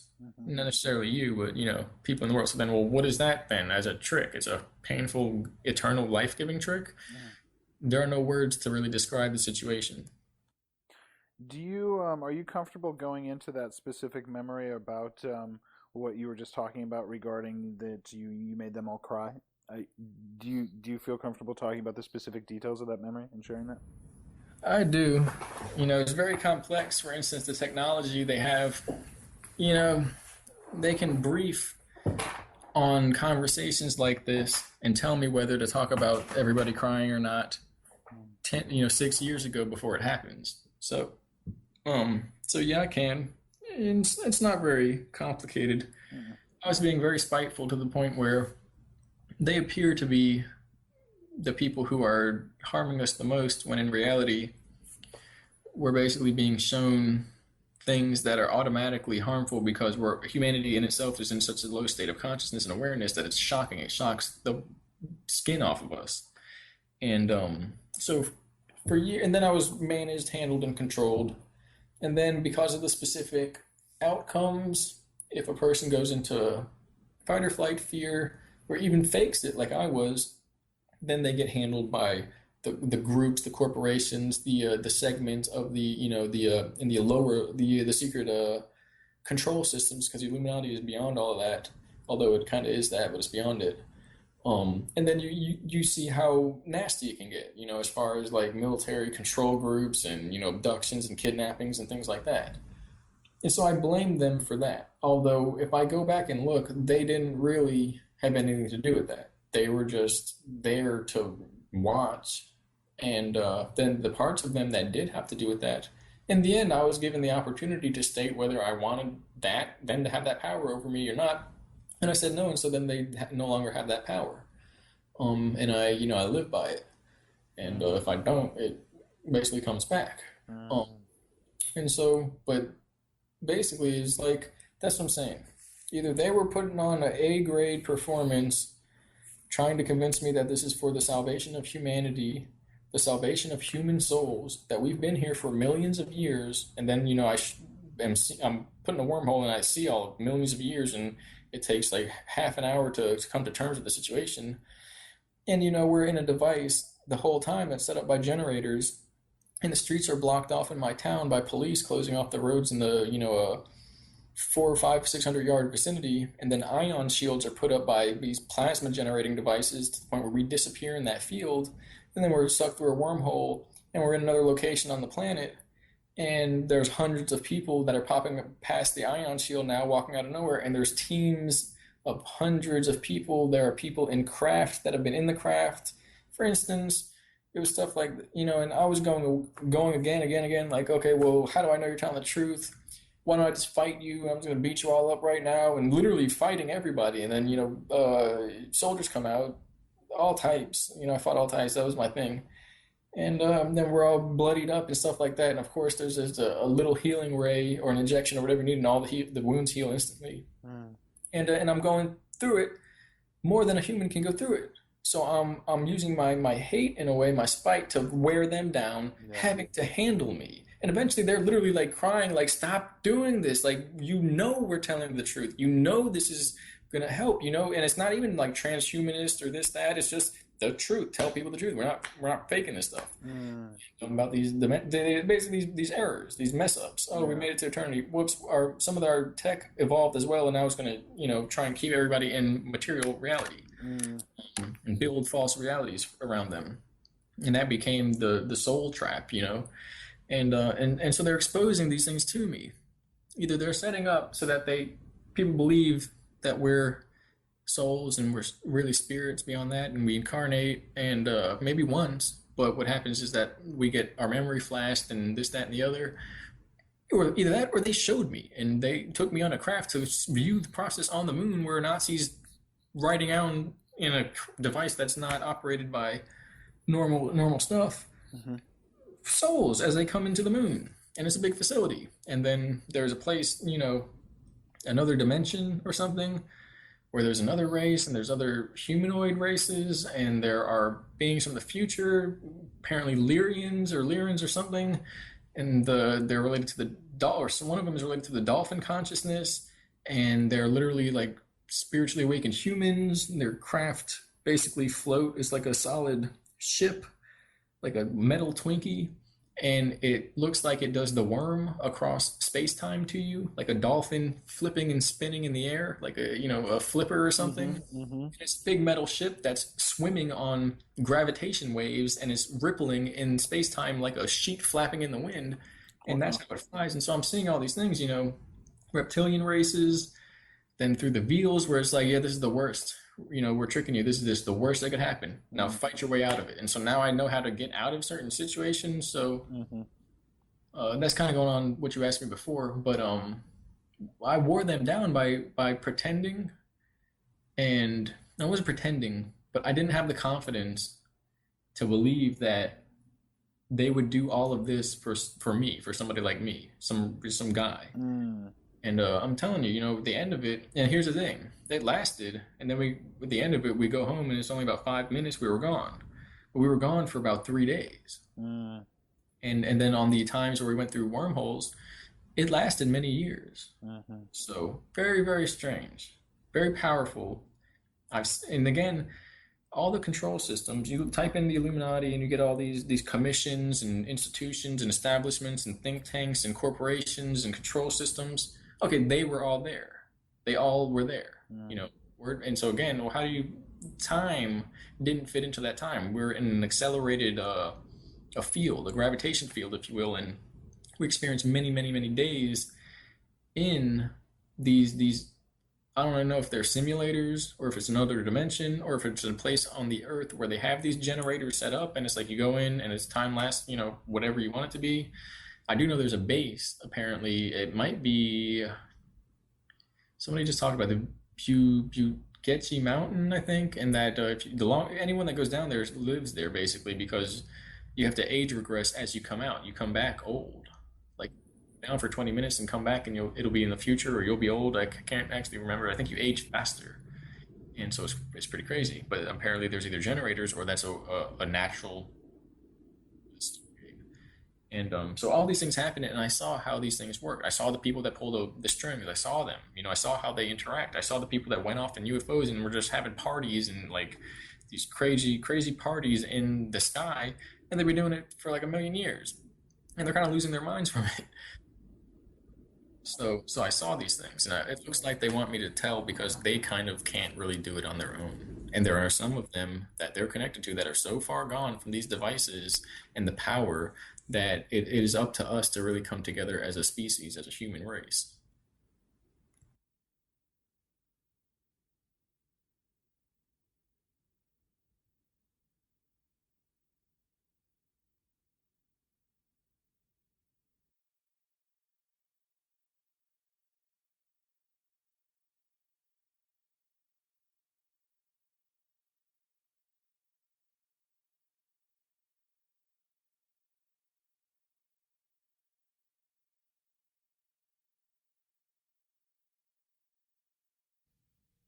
From the Library of Congress in Washington, D.C.